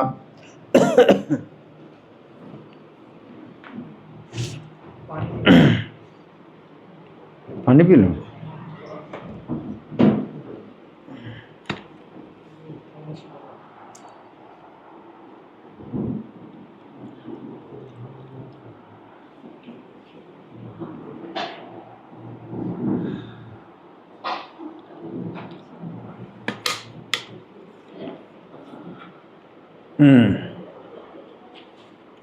क्या सुना? आंसू पहुँच करके धीरे धीरे उसने अब कहना शुरू किया।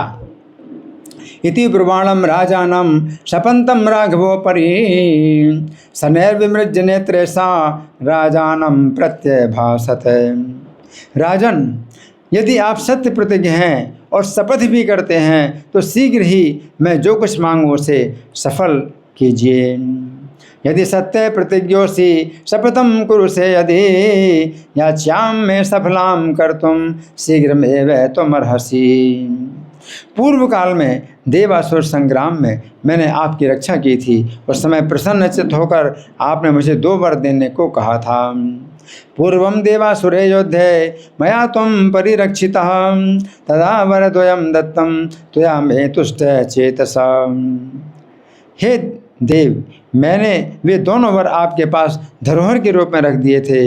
अब उनमें से एक वर से तो तुरंत ही मेरे प्रिय पुत्र भरत को युवराज पद पर अभिषिक्त कीजिए, और दूसरे से तुरंत ही राम दंडक वन को चले जाएं। तद्वयं न्यास भूतम में स्थापितम तो सुव्रत तत्र के नैवरेणासु भरतम में प्रियम सुतम। वहाँ श्रीमान राम को जटा वल्कल धारण कर कंदमूल फल खाते हुए मुनिवेश से 14 वर्ष तक रहना होगा। मुनिवेश धरा श्रीमान जटा वल्कल भूषण चतुर्दश समास तत्र कंदमूल फलासन।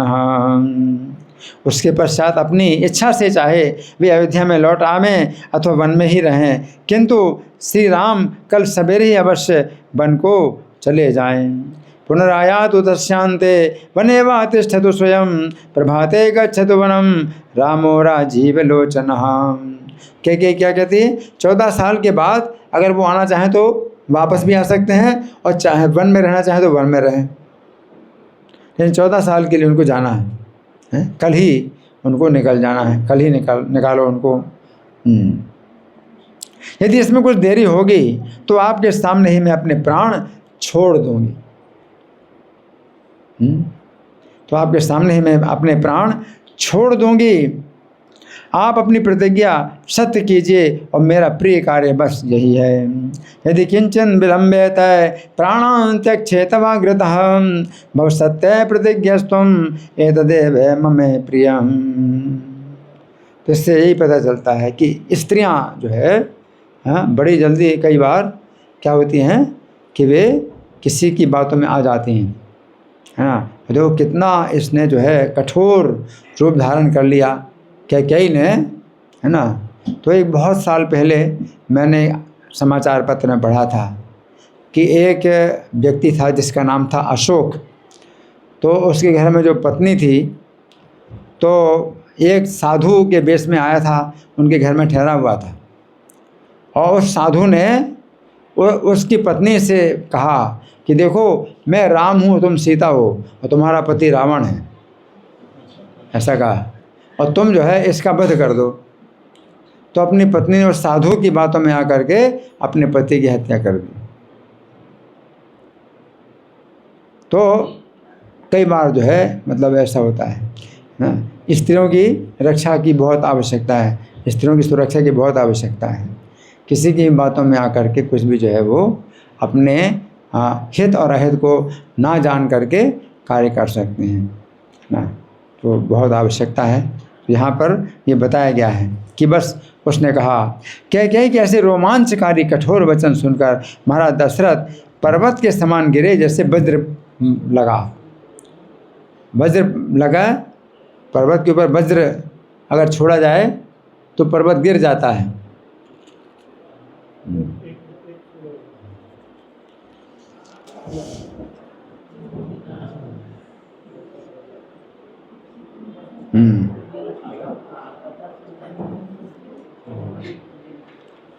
तो जैसे वज्र का प्रहार जो है क्या होता है कि पर्वत गिर जाए, उसी प्रकार से दशरथ महाराज उसकी बात सुन करके गिर गए।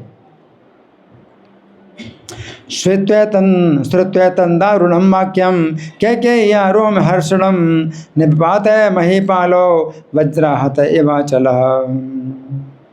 तत्पश्चात धीरे धीरे नेत्र खोलकर अति भयपूर्वक आंसू पोंछे और मन ही मन कहने लगे। अब मन ही मन सोच रहे हैं, मन ही मन कह रहे हैं, आंसू पोंछे उन्होंने और अपने मन ही मन बोले। क्या बोले?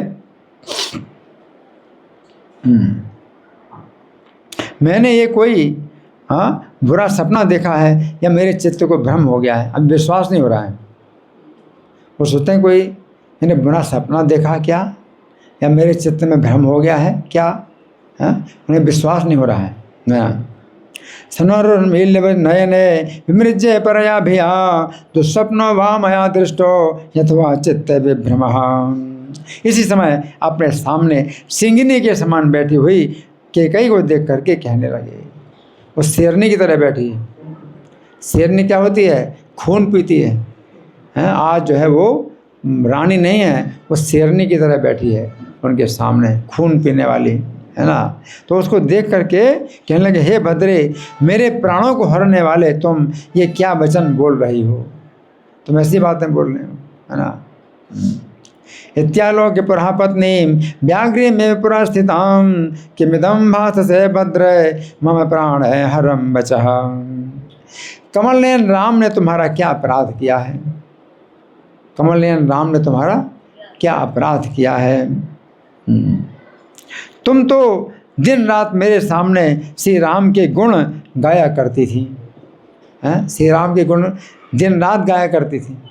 और दशरथ जी कैकेयी से प्रेम करते तो इसी कारण से कि कैकेयी राम से प्रेम करती है। कि दशरथ जी तो प्राणों से ज़्यादा, दशरथ जी को प्राणों से ज़्यादा प्यारे राम हैं। तो राम के अगर कोई मतलब पक्ष में ना हो तो दशरथ जी उसका मुँह भी नहीं देखना चाहते। तो कैकेयी से आशा जरा भी नहीं की। कैकेयी के साथ जो है उनका जो भी है संबंध है राम के कारण है, राम ही केंद्र में है उनके। तो वो दशरथ जी ऐसा कह रहे हैं, रामा कम अपराधम ते कृतवान कमलेक्षण ममाग्रे राघव गुणान वर्ण्यस्य निशम शुभान। तुम तो पहले कहा करती थी राम मुझे और कौशल्या को समान जानकर सदा ही मेरी सेवा किया करते हैं। हमेशा ये कहा करती थी कि क्या कहा करती थी कि राम तो मुझे और कौशल्या को बराबर मान करके सदा मेरी सेवा किया करते हैं, है ना। तुम तो हमेशा ये कहा करती थी कि राम मुझे और कौशल्या को समान जानकर सदा ही मेरी सेवा किया करते हैं। फिर इस समय तुम मैं उल्टी बात कैसे कह रही हो? कौशल्याम माम समम पश्यन् शुश्रूषां कुरुते सदा इति ब्रुवन्ति तुम पूर्वम इदानीं भाससेन्यथा। तुम अपने पुत्र के लिए राज्य ले लो किंतु राम को घर ही रहने दो। हे देवी, तुम मुझ पर कृपा करो, राम से तुम्हें कोई भय नहीं है। ठीक है, भरत को राज्य मैं दे देता हूँ, तुम्हारे पुत्र को राज्य दे देता हूँ, है ना। राज्यम गृहाण पुत्राय रामस्ति सतो मंदिरे अनुगृहीस्व माम मामे रामान नास्ति भयम तब। ऐसा कहकर महाराज दशरथ नेत्रों में जल भरकर कैकेयी के चरणों में गिर पड़े, है ना। अब ये महाराज जो है इतने सत्य के बंधन में बंधे हुए हैं। राम के पिता की ये योग्यता है। नहीं तो सामान्य व्यक्ति क्या है, कोई भी बात है कह दी, कहते उससे क्या होता है, मैंने हाँ कह दिया उससे क्या होता है, हैं? ये मैं थोड़ी करूँगा, तो वो तो बात को पलट जाएगा। लेकिन भगवान के पिता होने का जो है जो योग्यता है वो ये है, तभी तो भगवान के पिता है ना। तो अपने वचन के इतने पक्के हैं। तो श्री राम जो है मतलब पिता के इस गुण से श्री राम ही उनके वशीभूत हैं, है ना। तो यहाँ पर ये बहुत बड़ी बात है ना।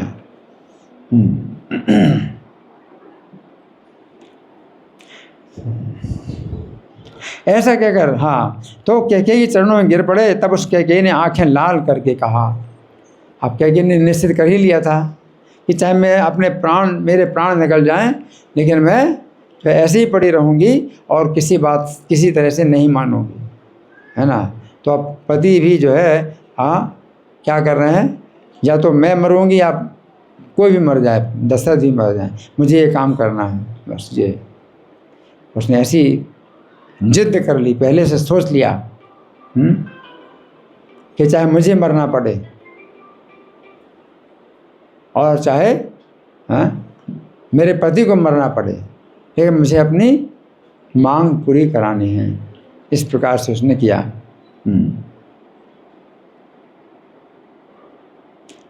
इत्युक्त्वा श्रुपरीताक्षः पादयोर्निपातः कैकेयी प्रत्युवाचेदं सापि रक्तान्तलोचना।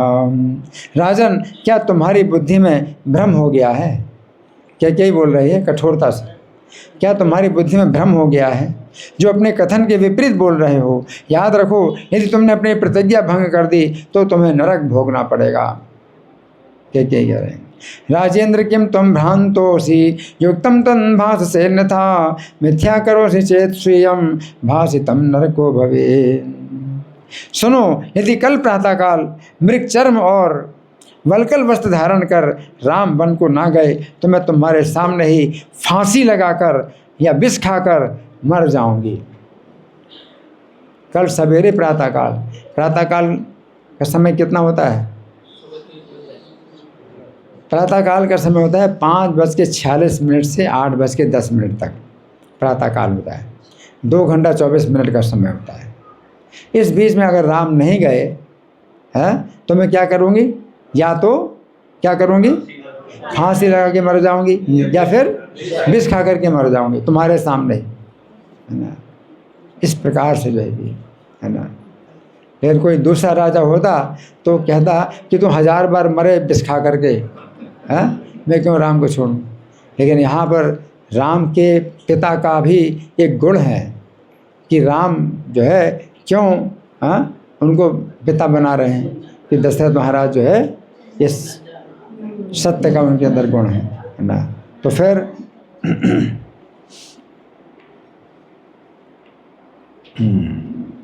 वनम न गच्छेद यदि रामचंद्रः प्रभात काले जनचीर युक्तः उद्बंधनं वा विषभक्षणं वा कृत्वा मरिष्ये पुरतस्तवहम्। तुम संसार में सभी सभाओं में मैं सत्य प्रतिज्ञ हूँ ऐसा कहकर लोगों को धोखे में डाला करते हो। कितने कठोर वचन बोल रही है। क्या कहती है? तुम पूरे संसार भर में अपने को सत्य प्रतिज्ञ कह करके सबको धोखे में डाला करते हो, ऐसे बोल रही है। अब तुम राम की शपथ करके की हुई प्रतिज्ञा को भी तोड़ रहे हो, अतः तुम्हें नरक में जाना पड़ेगा। सत्य प्रतिज्ञो हमति है लोके विडम्ब से सर्व सभांतरेषु रामो परि तुम शपथम कृत्वा मिथ्या प्रतिज्ञो नरकम प्रियाहि। अपनी प्रिया के ऐसे कठोर वचन सुनकर महाराज दशरथ दुख समुद्र में डूबकर बड़े व्याकुल हो गए और मृतक के समान मूर्छित होकर पृथ्वी पर गिर पड़े। इत्युक्त्वा प्रियादीनो मग्नो दुःखार्णवे नृपः मूर्छितः पतितो भूमौ विसंज्ञो मृतको यथा। तो महाराज दशरथ जो है अपने वचन को नहीं तोड़ सकते और कैकेयी को भी जो है ये माना कि तुम मेरी प्रिया हो, तुम जो कुछ कहोगे वैसा मैं करूँगा, तो इसको भी बड़ी जल्दी इस बात को बदल नहीं सकते। इतने विश्वास के साथ कहा कि तुम जो कुछ कहोगी वो मैं करूँगा, तुम जो कुछ कहोगी वो मैं करूँगा। तो अपना जो है वो अपना वचन और अपना जो विचार है वो इतनी जल्दी नहीं बदल पा रहे हैं, है ना। तो ये जो है कैसी स्थिति आ जाती है, इसको कहते हैं मजबूरी। ऐसी मजबूरी आ गई। इत्युक्तः इस प्रकार अत्यंत दुख के समान, अत्यंत दुख के कारण उनकी वो रात्रि 1 साल के समान बीती। वो रात तो सोए नहीं, वो रात कितनी बड़ी बीती? 1 साल के समान बीती। वो रात 1 साल के 1 वर्ष के समान बीती। इधर अरुणोदय होते ही गायक बंदे जान स्तुति गान करने लगे और किसी को पता नहीं, दशरथ जी के सिवा और किसी को पता भी नहीं है कि कितनी बड़ी दुर्घटना हो गई है। और अरुणोदय हुआ, सूर्योदय से पहले अरुणोदय होता है। सूर्य का उदय होता है उसके पहले अरुण का उदय होता है। सूर्य के रथ का सारथी अरुण है ना।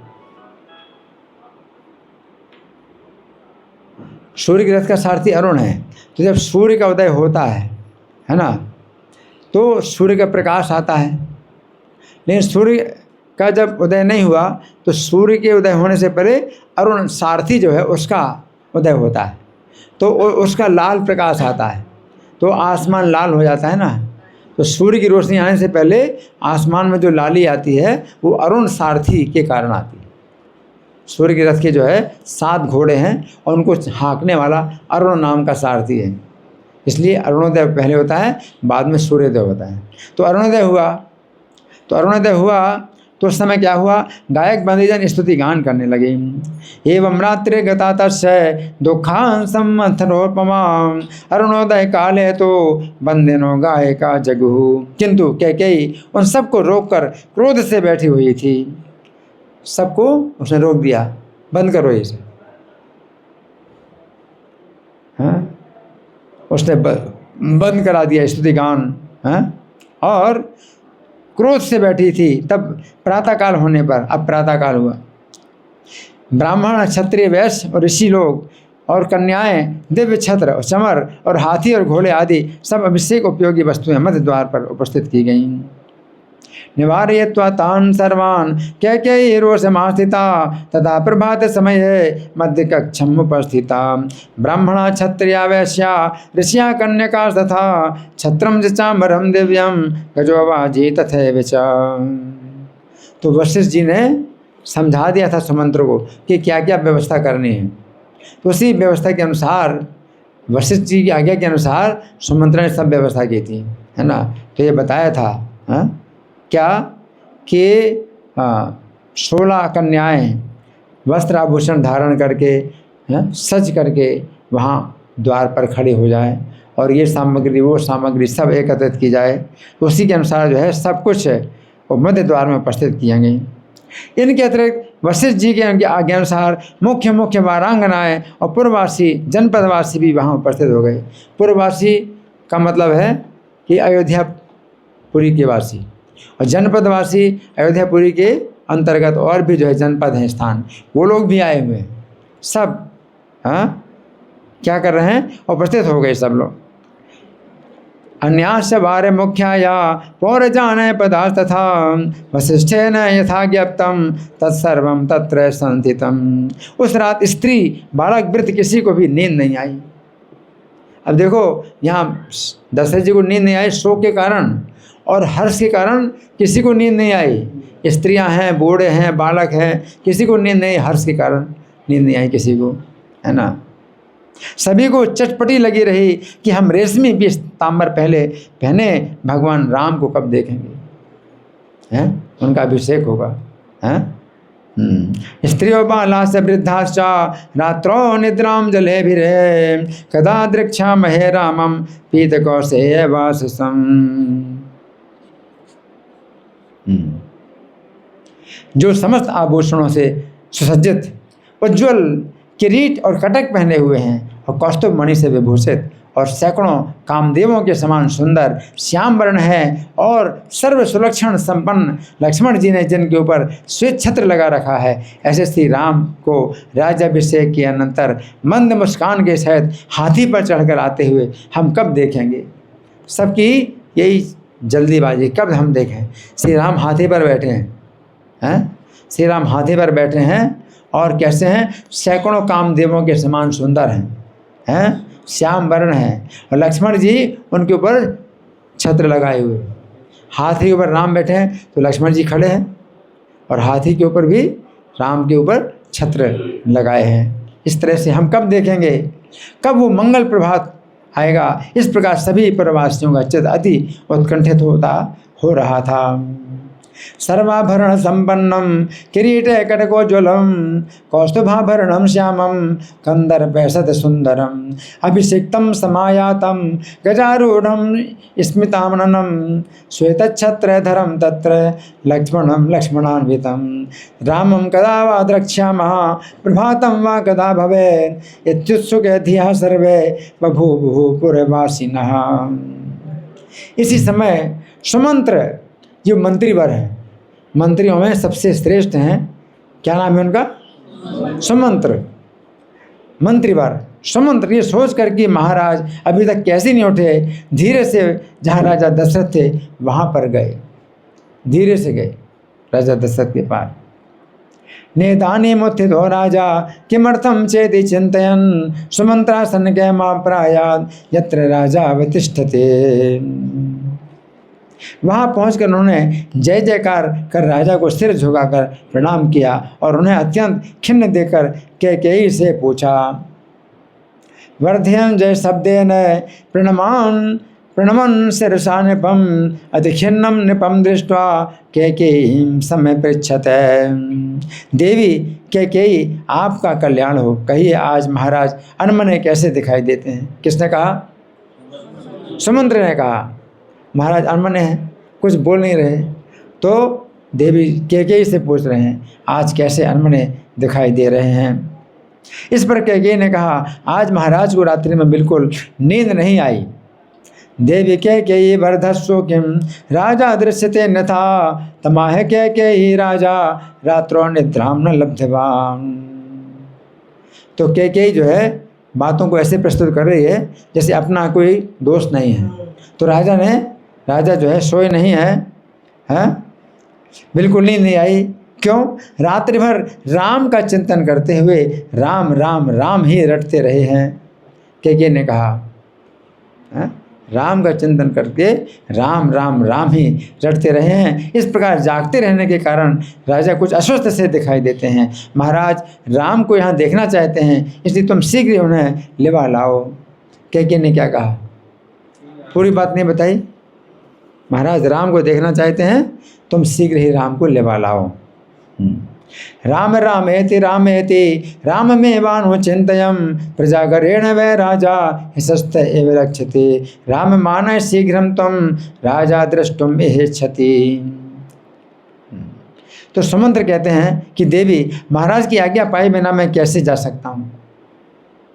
उन्होंने क्या कहा? महाराज की आज्ञा पाए बिना मैं कैसे जा सकता हूँ, महाराज तो आज्ञा दें मुझे। मंत्री का ये वचन सुनकर महाराज बोले अश्रुत्वा राजवचनम कथम गच्छामि भामिनी तच्छ्रुत्वा मंत्रिणो वाक्यम राजा मंत्रिणम अब्रवीत। सुमंत्र मैं मनोहर मूर्ति राम को देखूंगा, तुम उन्हें शीघ्र ही ले आओ। राजा की ऐसा कहते ही सुमंत्र तुरंत राम के महल को गए। सुमंत्र राम रक्षामि शीघ्र मानय सुंदरम इत्युक्तस्त्वरितं गत्वा सुमंत्रो राम मंदिरम। बिना रोक टोक के तुरंत भीतर जाकर राम से कहा कमल नयन राम तुम्हारा कल्याण हो, तुम शीघ्र ही मेरे साथ पिताजी के घर चलो, महाराज तुम्हें देखना चाहते हैं। ये सुनते ही राम चकित से होकर तुरंत ही रथ पर चढ़कर चले। अवारितः प्रविष्टोऽयं त्वरितं राममब्रवीत् शीघ्रमागच्छ भद्रं ते राम राजीव लोचन पितुर्गेहं मया सार्धं राजा त्वां द्रष्टुमिच्छति इत्युक्तो यथमारोह्य संभ्रम त्वरितो ययौ।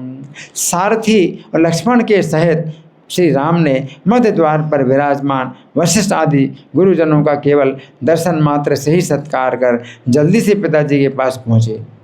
तो अब सवेरे सवेरे बुलाया श्री राम को, पिता ने बुलाया और जल्दी बुलाया। तो रथ से उतरे श्री राम, गुरु वशिष्ठ को भी देखा तो जल्दी में क्या है ऐसे हाथ जोड़ के इशारा कर लिया, मतलब प्रणाम नहीं किया, माथा नहीं जमीन में लगाया, है ना। तो ये होता है ये आपत्ति काल में, हाँ कोई आपत्ति हो, है ना, कोई आकस्मिक है कोई कारण हो जाए तो फिर जल्दी में ऐसा करना पड़ता है। तो उन्होंने वशिष्ठ मुनि को भी जो है केवल जो है इशारा कर दिया सम्मान का और चले जल्दी से पिताजी के पास पहुंचकर उनके चरणों में प्रणाम किया। उसमें राम को गले लगाने के लिए जो ही उठकर महाराज दशरथ ने आवेग के साथ हाथ बढ़ाए कि बीच ही में दुखपूर्वक हा राम कहते हुए गिर पड़े। दशरथ जी ने आलिंगन करने के हाथ बढ़ाया और दुखपूर्वक हा राम कहते हुए गिर पड़े, जमीन में गिर पड़े। तब श्री राम ने हाहाकार करते हुए अति शीघ्रता से उन्हें गले लगाकर अपनी गोद में बैठा लिया, पिताजी को अपनी गोद में बैठा लिया। इस समय श्री राम हैं 27 वर्ष के, 15 साल में विवाह हुआ था उनका और 12 साल वो विवाहित सीता के साथ अयोध्या में रहे। अभी 27 साल के हैं। और दशरथ जी कितने साल के हैं? 60,000 साल के हैं, बहुत वृद्ध है। तो श्री राम ने उनको अपनी गोद में बैठा लिया, हैं, दशरथ जी को अपनी गोद में बैठा लिया। बाहु प्रसारे रामेति दुखान मध्य पात हाहेति रामस्तम शीघ्रम आलिंग्या हे नवेशियन। महाराज को मूर्छित देकर रनिवास की समस्त महिलाएं रोने लगी, है ना। तब ये सोचकर कि रुदन क्यों हो रहा है, वहाँ वशिष्ठ जी भी चले आए। वशिष्ठ मुनि आ गए, पूरी तैयारी हो गई थी यहाँ अभिषेक की, और अभी रोना हो रहा है, तो वशिष्ठ जी भी आ गए अंदर। राजानं मूर्छितं दृष्ट्वा चुक्रुषु सर्वयोषितः किमर्थं रोदनम् इति वसिष्ठोऽपि समाविशन्। श्री राम ने कैकेयी से पूछा, महाराज के इस दुख का क्या कारण है। उनके इस प्रकार पूछने पर कैकेयी ने कहा, रामः पप्रच्छ किमिदं राज्ञो दुःखस्य कारणम् एवं पृच्छति रामेशा कैकेयी रामम् अब्रवीत्। कैकेयी ने क्या कहा, हे राम, महाराज के इस दुख के कारण तुम ही हो। क्या बोली, तुम ही हो, महाराज के इस दुख के कारण तुम ही हो। हाँ, तुम्हें उनके दुख के शांत करने के लिए उनका कुछ प्रिय कार्य करना होगा। वो जो है कैकेयी जो है कितना उल्टा बोल रही है ना। अब तुम्हें उनका प्रिय कार्य करना होगा। उनका प्रिय कार्य हैं, महाराज का प्रिय कार्य क्या ये है कि तुम वन में, राम वन में जाओ। तो कहती तुम वन में जाओ राम का प्रिय कार्य करने के लिए, अपने पिता का प्रिय कार्य करने के लिए तुम्हें जो है ये कार्य करना है ना। कहती है त्वमेव कारणम यत्र राज्ञो दुःखो विशान्तये किंचित कार्यम त्वया राम कर्तव्यम नृपतिर्हितम। तुम सत्य प्रतिज्ञ हो, महाराज को भी सत्यवादी बनाओ।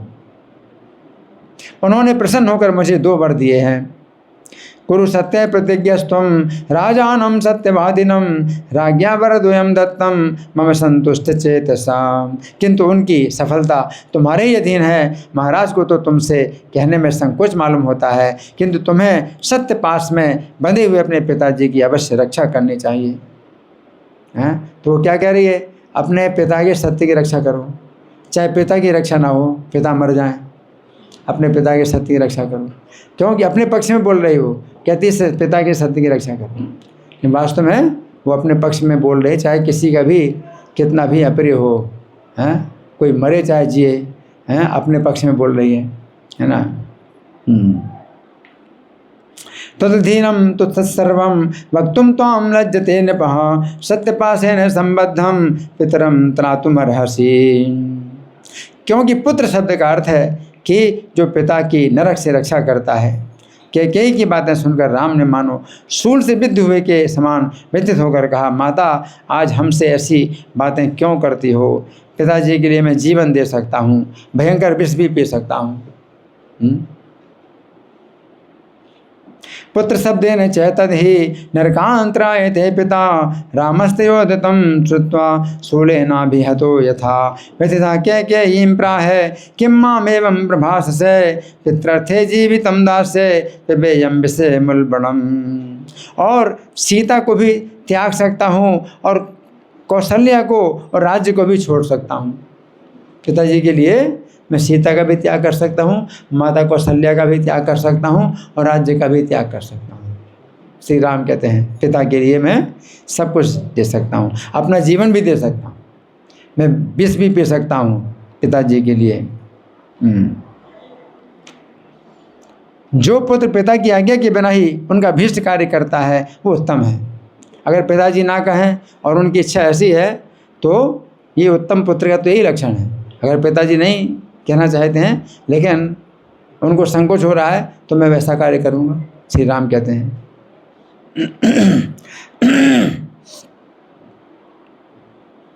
सीतां त्यक्षेति कौसल्यां राज्यं चापि त्यजाम्यहम् अनाज्ञप्तोऽपि कुरुते पितुकार्यं स उत्तमः। जो पिता के कहने पर करता है वो मध्यम होता है। उत्तम पुत्र क्या है, पिता के बिना कहे कार्य करे, पिता के इच्छा के अनुसार। और मध्यम क्या है, कहने पर कार्य करे तो मध्यम है। तो मध्यम होता है जो कहने पर कार्य करे, और जो कहने पर भी नहीं करता वो पुत्र तो अधम है, विष्ठा के समान। वो पुत्र कैसा है, विष्ठा के समान है, अधम है। उक्ता करोति यः पुत्रः समध्यम उदाहृतः उक्तोपि कुरुते नैव सपुत्रो मल उच्यते। अतः पिताजी ने मेरे लिए जो कुछ आज्ञा की है उसे मैं अवश्य पूर्ण करूँगा, ये सर्वथा सत्य है। राम दो बात कभी नहीं कहता। अतः करोमि तत्सर्वं यन्मामाय पिता मम सत्यम सत्यम करोम्येव रामो दुर्नाभिभाषते। राम की ऐसी प्रतिज्ञा सुनकर कैकेयी ने इस प्रकार कहना आरंभ किया। अब देखो राम को भी जो है उस बंधन में बांध लिया कि करना ही, अब करें, राम भी करें ऐसे इस तरह से। अब कहना शुरू किया, हे राम, तुम्हारे अभिषेक के लिए जो कुछ सामग्री एकत्रित की गई है, इति राम प्रतिज्ञां सा श्रुत्वा वक्तुं प्रचक्रमे राम तो अभिषेकार्थम संभारा समृतास्ति। क्या कह रही है, तुम्हारे अभिषेक के लिए जो सामग्री इकट्ठी की है उसका क्या करना है? उसके द्वारा निश्चय ही मेरे प्रिय पुत्र भरत का अभिषेक होना चाहिए। और दूसरे वर्ग के अनुसार पिता की आज्ञा से तो आज तुरंत ही तुम बलकल वस्त्र और जटा धारण कर वन को जाओ और वहाँ मुनियों की तरह भोजन करते हुए 14 वर्ष तक रहो। वनम प्रयाहि शीघ्रम तम अद्यैव पितुराज्ञया 14 समास तत्र वसे मुन्यन् भोजनः। बस तुम्हारे पिता का यही कार्य है जो तुम्हें करना चाहिए, किंतु राजा इन सब बातों को तुमसे कहने में संकोच करते हैं। महाराज को संकोच हो रहा है दोनों बातों में। पहली बात क्या है कि तुम्हारी अभिषेक की जितनी सामग्री इकट्ठी हुई है उससे भरत का अभिषेक हो, तो राजा कहने में संकोच कर रहे हैं। और दूसरा कार्य क्या है कि तुम वन में जाओ, मुनियों की तरह तुम जो है भोजन करो और बलकल और जटा धारण करो। जटा धारण करो तो जटा धारण करने के लिए क्या करो, जैसे हम सिर में तेल लगाते हैं ना, और उससे बाल सुलझ जाते हैं, कंघा करते हैं तो बाल सुलझ जाते हैं। तो कंघा नहीं करना, तेल नहीं लगाना है, बल्कि बरगद का दूध लगा करके क्या जटाएं बनाना है, उलझ जाएंगी कहीं। उल्टा अगर आप वैसे भी तेल ना लगाएं तो बाल ऐसे उलझ जाते हैं, तो तेल लगाना पड़ता है, कंघा करना पड़ता है ना। तो तुम जो है जटा धारण करो और बलकल धारण करो। बलकल वस्त्र क्या है, जो पेड़ की छालों के बनते हैं, पेड़ की छाल के वस्त्र बनते हैं, वो धारण करो। तो बलकल वस्त्र धारण करो, जटा धारण करो और मुनियों की तरह क्या भोजन, किस प्रकार का भोजन करो, कंद मूल और फल। कंद मूल फल, फल तो होता है ऊपर, पेड़ के ऊपर होता है, और कंद होता है पेड़ के तना में, और मूल होता है पेड़ की जड़ में। तो कंद मूल फल खा करके रहना मुनियों की तरह, है ना। मतलब ये हाथ से कुकिंग नहीं है, ना तो अन्न पैदा करना है, ना अन्न पकाना है, और ना रसोई करना है, कोई रसोई नहीं करना है। इस प्रकार से रहना, 14 साल तक इस प्रकार से रहो। एतदेव पितुस्ते द्य कार्यम तुम कर तुम अर्हसि राजा तो लज्जते वक्तुम त्वामेवं रघुनंदन। तो श्री राम बोले, माता भरत आनंद से राज्य भोगें और मैं भी अभी दंडकारण्य को जाता हूँ, किंतु इसका कारण मालूम नहीं होता कि महाराज मुझसे क्यों नहीं कहते हैं। दशरथ राम बोले कि ये कार्य तो मैं करूँगा, है, लेकिन पता नहीं महाराज क्यों नहीं कह रहे हैं इस बात को। भरतस्य राज्यम स्यात् अहम गच्छामि दंडकान किंतु राजा न वक्ति है माम न जानेत्र कारणम। राम के वचन सुनकर और उन्हें अपने सामने बैठे देखकर दुख आतुर महाराज दशरथ ने इस प्रकार अति दुख भरे वचन कहे। अब दशरथ जी क्या दुख भरे वचन बोल रहे हैं उनको सुनिए। दशरथ जी दुख से क्या बोल रहे हैं, बहुत दुख है उनको। क्या बोल रहे हैं, श्रुत्वा तद राम वचनम दृष्ट्वा रामम पुरा स्थितम प्राह राजा दशरथो दुखितो दुखितम बचः। क्या कहा, राम मुझ स्त्री परवश भ्रांत चित्त कुमार्गामी पापी को बांधकर ये राज्य ले लो, इससे तुम्हें कोई पाप ना लगेगा। दशरथ जी ने अपनी निंदा की, मैं कैसा हूँ, स्त्री परवश हूँ, स्त्री के बस में हूँ, भ्रांत चित्त हूँ, कुमार्गामी हूँ और पापी हूँ। इसलिए क्या करो तुम, मुझे बांध लो और तुम जो है राज्य ले लो, तुम्हें राज्य ले लो, तुम्हें पाप नहीं लगेगा। दशरथ जी आज्ञा कर रहे हैं, आज्ञा दे रहे हैं, इस प्रकार की आज्ञा दे रहे हैं।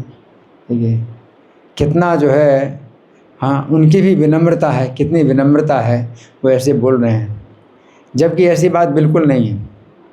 वो तो सत्य से बंधे हैं, वो स्त्री में कोई ऐसी आसक्ति उनकी नहीं है। राम में जो आसक्ति है वैसी स्त्री में आसक्ति नहीं है ना। जैसे ये कहा जाता है ना कि किसी को स्त्री जैसी प्यारी हो, ऐसे आप हमको प्रिय लगें, तो ये प्रार्थना भी होती है ना, कामी ही नारी प्यारी जिमी, लोभी प्रिय जिमी दाम, तिम रघुनाथ है निरंतर, प्रिय ला गोमहि राम। कामी को जैसे स्त्री प्यारी है और लोभी को जैसे धन प्यारा है, उसी प्रकार से आप राम मुझे प्रिय लगो। तो दशरथ जी तो इसी हालत में हैं, उनको स्त्री से इतना प्रेम नहीं है जितना प्रेम राम से है ना। लेकिन अभी वो ऐसा बोल रहे हैं, है ना, सत्य से बंधे हैं, इस कारण से ऐसा बोलना पड़ रहा है।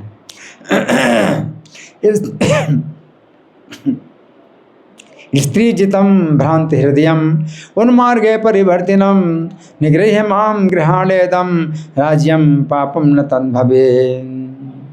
हे रघुनंदन, ऐसा होने पर मुझे भी असत्य स्पर्श ना करेगा।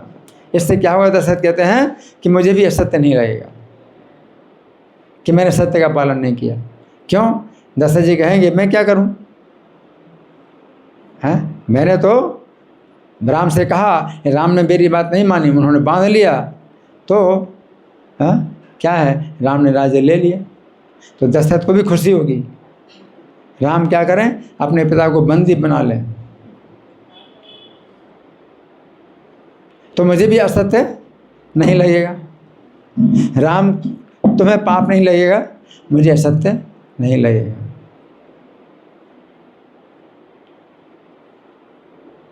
कितनी मार्मिक कथा है, कितनी मार्मिक कथा है। राम भी ऐसा नहीं कर सकते, उन्हें राज्य का लोभ थोड़ी है, राम भी ऐसा नहीं कर सकते। लेकिन देखिए कितनी जो है मतलब भावना है, कितनी भावना है, किसकी कैसी भावना है, देखिए कितनी अद्भुत कथा है।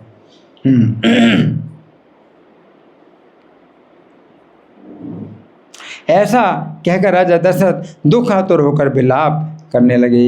एवं चेन्न अनृतम नैव माम स्पृशेन्द्र रघुनंदन इत्युक्त्वा दुख संतप्तो विललापे निपस्तदा। हा राम, हाय जगन्नाथ, हे प्राण प्यारे, मुझे छोड़कर तुम घोर वन में जाना कैसे उचित समझ रहे हो। दशरथ जी जो है अब कैसे वन मतलब राज्य भोगेंगे, दशरथ कैसे जीवित मतलब रहना चाहेंगे राम को वन भेज करके, हैं? दशरथ कैसे जीवित रहना चाहेंगे। तो क्या कह रहे हैं, हा राम, हा जगन्नाथ है, हा मम प्राण वल्लभ है, माम विसृज्य कथम घोरम विपिनम गंतुमर्हसि। ऐसा कहकर उन्होंने राम को गले लगा लिया और जी खोलकर रोने लगे। तब राम ने हाथ में जल लेकर पिता के आंसू पोंछे। इति रामम समालिंगे मुक्त कंठोरुरोध विमृज नयने राम पितु सजल पाणिना। और नीति कुशल राम ने धीरे धीरे ढाढ़स बंधाया और वे कहने लगे, प्रभु यदि मेरे छोटे भाई भरत राज्य शासन करें तो इसमें दुख की क्या बात है। राम किससे बोले? पिता दशरथ से बोले, इसमें दुख की क्या बात है, मेरे छोटे भाई भरत राज्य शासन करें, इसमें दुख की क्या बात है। आश्वास्यामास नृपम सनसा नय को विदः कि मत्र दुखे न विभो राज्यम शासतु मे नुजः। मैं भी इस प्रतिज्ञा का पालन कर फिर आपके पास अयोध्या लौट ही आऊँगा, और हे राजन, वन में रहने से तो मुझे राज्य से भी करोड़ गुना सुख प्राप्त होगा। कितना दशरथ जी को मतलब कर रहे हैं कि इसमें आपको शोक करने की जरूरत नहीं है, मुझे करोड़ गुना सुख मिलेगा, राज्य से भी करोड़ गुना सुख मिलेगा वन में रहने से। श्री राम अहम प्रतिज्ञाम निस्तीर्य पुनर्यास्यामि ते पुरम राज्यांत कोटि गुणम सौख्यम मम राजन वने सतः। इसमें आपके सत्य की रक्षा भी होगी। तो श्री राम कह रहे हैं इसमें आपके सत्य की भी रक्षा होगी, है ना। आपके सत्य की रक्षा होगी, हैं, और देवताओं का कार्य सिद्ध होगा, देवताओं का कार्य सिद्ध होगा। तो श्री राम संकेत दे रहे हैं देवताओं का कार्य सिद्ध होगा। तो देवता लोग क्या चाहते हैं? राक्षसों का विनाश कराना। तो देवताओं का कार्य सिद्ध होगा, इसमें देवताओं का भी कार्य सिद्ध होगा। तो पहला तो क्या है, आपके सत्य की रक्षा होगी, दूसरा देवताओं का कार्य सिद्ध होगा, और कैकेयी का भी हित होगा, कैकेयी का भी हित होगा। हे राजन, वनवास में सब प्रकार महान गुण है। तत्सत्य पालनम देव कार्यम चापि भविष्यति कैकेय्याश्च प्रियो राजन वनवासो महागुणः। अब मैं शीघ्र ही जाना चाहता हूँ, माता कैकेयी की हार्दिक व्यथा शांत हो, अभिषेक के लिए एकत्रित की हुई ये सामग्री अलग रख दी जाए। भरत तो है नहीं, तो अभी जो सामग्री अलग रख दी जाए, भरत को बुला करके राज्याभिषेक कर देना, मैं चला जाता हूँ, है ना। इसी सामग्री से भरत का अभिषेक करना है। तो श्री राम बोले अलग रख दी जाए।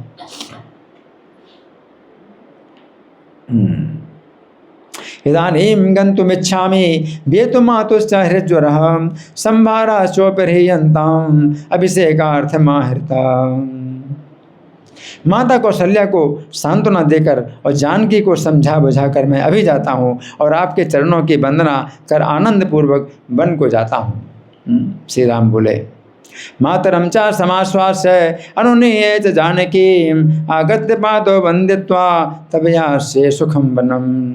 ऐसा कहकर उन्होंने पिता की परिक्रमा की और माता से मिलने के लिए आए। इस समय माता कौशल्या राम के मंगल के लिए विष्णु भगवान की पूजा कर रही थी। माता कौशल्या को चिंता थी कि कोई कार्य में विघ्न ना आ जाए, है ना। और श्री राम आए तो माता पूजा ही कर रही थी, हैं, कि राम मेरे पुत्र के कार्य में कहीं विघ्न ना आ जाए। इत्युक्त्वा तो परिक्रम्य मातरम दृष्टुमाययो कौशल्यापि हरे पूजाम कुरुते राम कारिणाम। उन्होंने कुछ पहले हवन करा के ब्राह्मणों को बहुत सा धन दिया था। इस समय वो मौन धारण कर एकाग्रचित्त से श्री विष्णु भगवान का ध्यान कर रही थी। कौन कर रही थी? कौशल्या कर रही थी। होमम चकारयामास ब्राह्मणेभ्यो ददौ धनम ध्यायते विष्णुमेकाग्र मनसा मौनमास्थितः। अपने हृदय में अंतर्यामी भगवान विष्णु का ध्यान करती रहने के कारण उन्होंने श्री राम को नहीं देख पाया। अंतस्तमेकम घनजित प्रकाशम निरस्त सर्वातिशय स्वरूपम विष्णुम सदानंदमयम मृदम जय सा भावयंती न दर्श रामम। तो श्री राम को वो नहीं देखा, ध्यान कर रहे हैं। तो यहीं पर ही कथा को अब विराम करेंगे। और अभी हमारे पास कितना समय है कि आप लोगों के साथ में कुछ मंथन करें, चर्चा करें? कितना समय है हमारे पास? अभी समय बिल्कुल नहीं है या समय है कुछ? कोई है यहाँ कथा के व्यवस्था करने वाले? व्यवस्थापक कौन है? 10 मिनट 10 मिनट का समय है, ठीक है। तो कोई प्रश्न है, कोई चर्चा है, या मैं प्रश्न करूं? मैं प्रश्न करूं? ठीक है, तो मैं प्रश्न कर रहा हूं। तो श्री राम जो है पुत्र की बात बताते हैं। वे जो है आदर्श पुत्र भी हैं, आदर्श पिता भी हैं, और आदर्श पति भी हैं, और आदर्श राजा भी हैं। क्या नहीं हैं, हर चीज़ में आदर्श हैं, है ना। तो पुत्र बताते हैं 3 प्रकार के, उत्तम, मध्यम और अधम। उत्तम पुत्र क्या होता है? पिता की आज्ञा के बिना ही पिता की इच्छा के अनुसार कार्य करे, उत्तम पुत्र। मध्यम, जब आज्ञा मिलती तो करता है, और अधम तो भी नहीं करता, अधम है, इस तरह से। और जब दशरथ जी एक तो बोल नहीं रहे, कैकेयी जो है मतलब बहुत बोल रही है, बहुत बोल रही है, और वो कहती है कि तुम्हारे पिता ऐसा नहीं कह सकते, तुम्हें संकोच कर रहे हैं, लेकिन उनकी इच्छा यही है कि तुम्हारा जो अभिषेक हो रहा है, भरत का अभिषेक हो जाए, और तुमको जो है 14 साल के लिए वनवास करना है ना। तो उस समय श्री राम ने मतलब क्या उत्तर दिया कैकेयी को? जब कैकेयी ने ऐसा कहा कि दशरथ जी जो है संकोच कर रहे हैं, पिता तुम्हारे संकोच कर रहे हैं कहने में, तो और वो चाहते हैं कि तुम 2 कार्य करो। तो श्री राम ने क्या उत्तर दिया? राम ने कहा संकोच करने की कोई बात ही नहीं है, मैं तो पिता के अनुकूल जो एक से और कि वन में जाने से करोड़ों सुख मिलेगा, तो मतलब नहीं, लेकिन कुछ और कहा है श्री राम ने। क्या कहा? मेरे छोटे भाई राज्य करेंगे तो उसमें क्या संकोच? ठीक है, नहीं कुछ और भी कहा है राम ने कुछ और भी कहा है। हाँ, तो इसमें क्या दिक्कत है? नहीं, पिताजी आज्ञा मुझे क्यों नहीं दे रहे हैं? पिताजी मुझे क्यों नहीं कह रहे हैं? उन्होंने कहा पिताजी क्यों नहीं कह रहे हैं? तो मैं तो बिना कहे भी करना चाहता हूँ, लेकिन इसमें तो पिताजी को कहने में क्या दिक्कत है?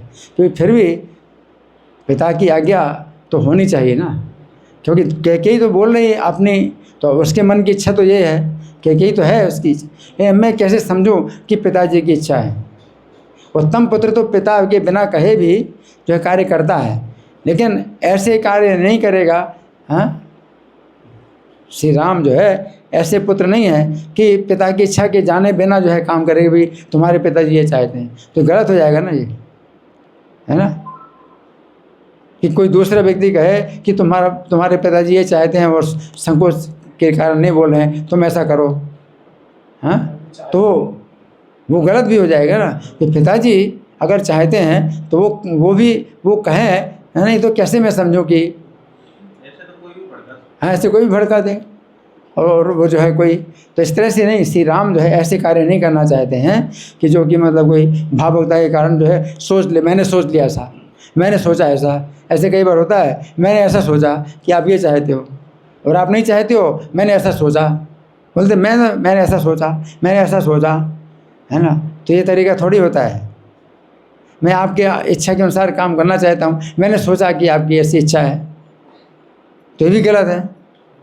उत्तम पुत्र होता है बिना पिता की कहे भी वो काम करता है, लेकिन यहाँ पर जो है ऐसी बात क्या है कि पिताजी नहीं कह रहे हैं।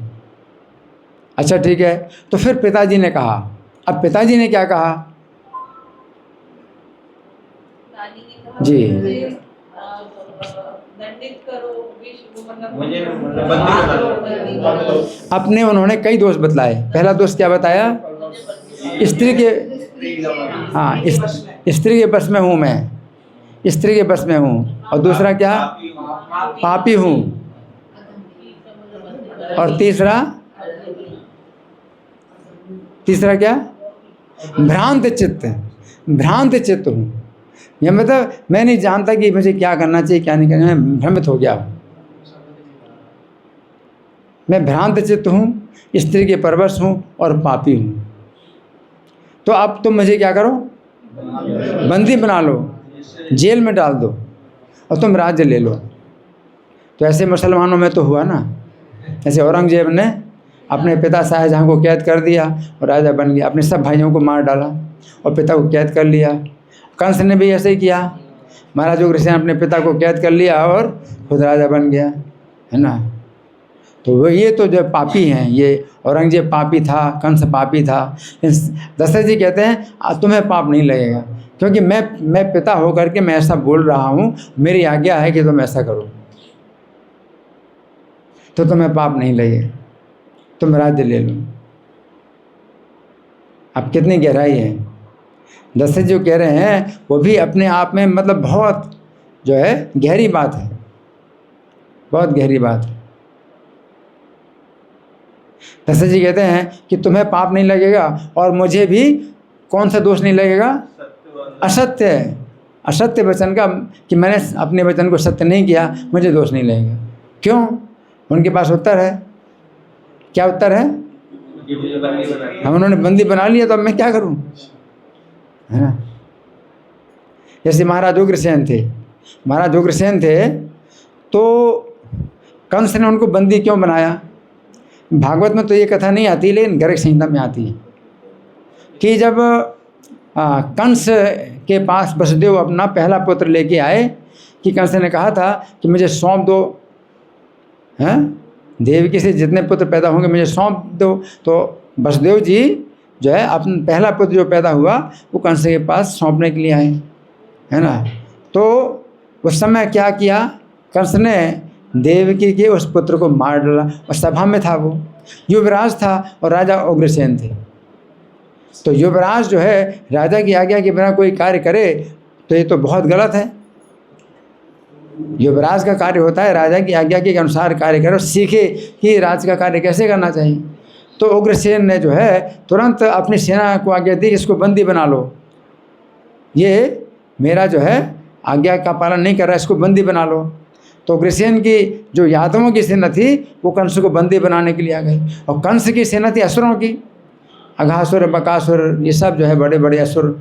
तो असुरों की सेना और यादवों की सेना में युद्ध हुआ, और सभा में ही जो है बड़ा खून खच्चर हुआ, और अंत में क्या हुआ, यादवों की सेना जो है पराजित हुई, असुरों की सेना तो बहुत बलवान थी, असुर लोग बहुत बलवान थे, और कंस ने फिर अपने पिता को बंदी बना लिया, है ना। तो कंस के लिए तो ये जो है बड़ी कलंक की बात है, अधर्म, कि उसने अपने पिता को बंदी बना लिया और स्वयं राजा बन गए। लेकिन यहाँ पर महाराज दशरथ जो है स्वयं राम से कह रहे हैं, आज्ञा है, मेरी आज्ञा है कि तुम मुझे बंदी बनाओ, मेरी आज्ञा से तुम मुझे बंदी बनाओ श्री राम को, तुम्हें इससे अधर्म नहीं रहेगा, तुम्हें इससे पाप नहीं लगेगा। दशरथ जी की आज्ञा ऐसी है। कितनी सही बात। अब सत्य में बंधे तो राम को ये नहीं कह सकते कि तुम जो है वन में ना जाओ, लेकिन मैं तो ऐसा नहीं कह सकता कि वन में ना जाओ, लेकिन तुम मुझे बंदी बना लो तो ये बात हो जाएगी, भाई उन्होंने मुझे बंदी बना लिया तो अब मैं क्या कर सकता हूँ, अपनी निंदा कर रहे हैं। ये वास्तव में स्त्री के बस में नहीं है, वो तो राम के ही जो है कारण वो कैकेयी से प्रेम करते हैं, और कैकेयी हमेशा राम की का गुणगान, दिन रात राम का गुणगान करती थी। राम का गुणगान सुनने के लिए राजा दशरथ कैकेयी के पास आते थे। अब कोई सोचे नहीं स्त्री लंपट हैं तो ये हैं वो, निंदा कोई करे तो अलग बात है, ये निंदा की बात कुछ नहीं है। वो कैकेयी के पास इसीलिए आते थे राम का गुणगान सुनने के लिए, राम ही उनके जीवन के केंद्र थे। तो यहाँ पर जो है बहुत गहरी बातें हैं, है ना। तो और कोई, हाँ जी आपका एक प्रश्न है। आपने बता रहे थे असत समय त्याग एक वैष्णव आचार। तो जैसे जो अशोक का केस होता है, उसकी पत्नी तो साधु बन के आया था, तो साधु समझ के ही उन्होंने संग किया, साधु समझ के ही संग किया। इनका अच्छा प्रश्न है कि समाचार पत्र में जो छपा था, अशोक की पत्नी ने जो है एक साधु के कहने से अपने पति की हत्या कर दी। हाँ, अब देखिए साधु को पहचानना, वेशभूषा से साधु मान लेना किसी को, तो ये विधि नहीं है कि कोई वेशभूषा से जटिलो मुंडी लुंठित केशः काषायंबर बहुकृत वेशः पश्यति मूढ़ो हृदय निमित्तम बहुकृत वेशः। तो पेट भरने के लिए कई प्रकार के वेश बनाए जाते हैं। कोई जटिल वेश बनाता है, यानी जटाएं धारण कर लेता है, जटिलो मुंडी, और कोई मुंडी है सिर मुड़ा लेता है जटिलो मुंडी लुंठित केशः, और किसी ने बहुत जो है बड़े बालों को जो है वो जोड़ा बनाया हुआ है, काषायंबर और गेरुआ वस्त्र धारण किए हैं, बहुकृत, कई प्रकार के वेशभूषाएँ हैं, है ना। लेकिन उदर निमित्तम बहुकृत वेशा, ये कई प्रकार के वेशभूषाएँ हैं केवल पेट के लिए हैं, पेट भरने के लिए, कि साधु दे करके कोई अपने घर में भोजन कराएगा, कोई पैसा देगा, कोई ये करेगा, इस कारण से। तो साधु की वेश से जो है, वेशभूषा से आपको साधु नहीं मानना चाहिए, है ना। साधु की पहचान कैसे होती है, जब वो बोलता है, जब वो बोलता है तो साधु की पहचान होती है ना। नहीं तो फिर वो मौनी बाबा बन करके बैठ जाते हैं। भाई ये दूसरा उनका चेला कहता है नहीं गुरुजी बोलते नहीं हैं तो लोग जो है सोचते अरे बहुत बड़े महात्मा हैं, बहुत बड़े महात्मा हैं, है ना। इसलिए अर्जुन ने कहा ना कि स्थित प्रज्ञ से का भाषा समाधिस्तर से कैसे हो, स्थित धी किम प्रभाषित, उसकी भाषा कैसी होती है, वो कैसे बोलता है। दो प्रश्न हैं, स्थित प्रज्ञ से का भाषा, उसकी भाषा कैसी होती है, और फिर कैसे बोलता है, किम प्रभाषित है ना, कैसे चलता है, कैसे बैठता है। तो साधु की तो फिर भगवान जो है लक्षण बतलाते हैं कि कैसे लक्षण है ना। तो वेशभूषा से साधु को नहीं पहचानना चाहिए। ठीक है ना। धन्यवाद। श्री राम कथा महामहोत्सव की, श्रील प्रभुपाद की। हरे कृष्ण।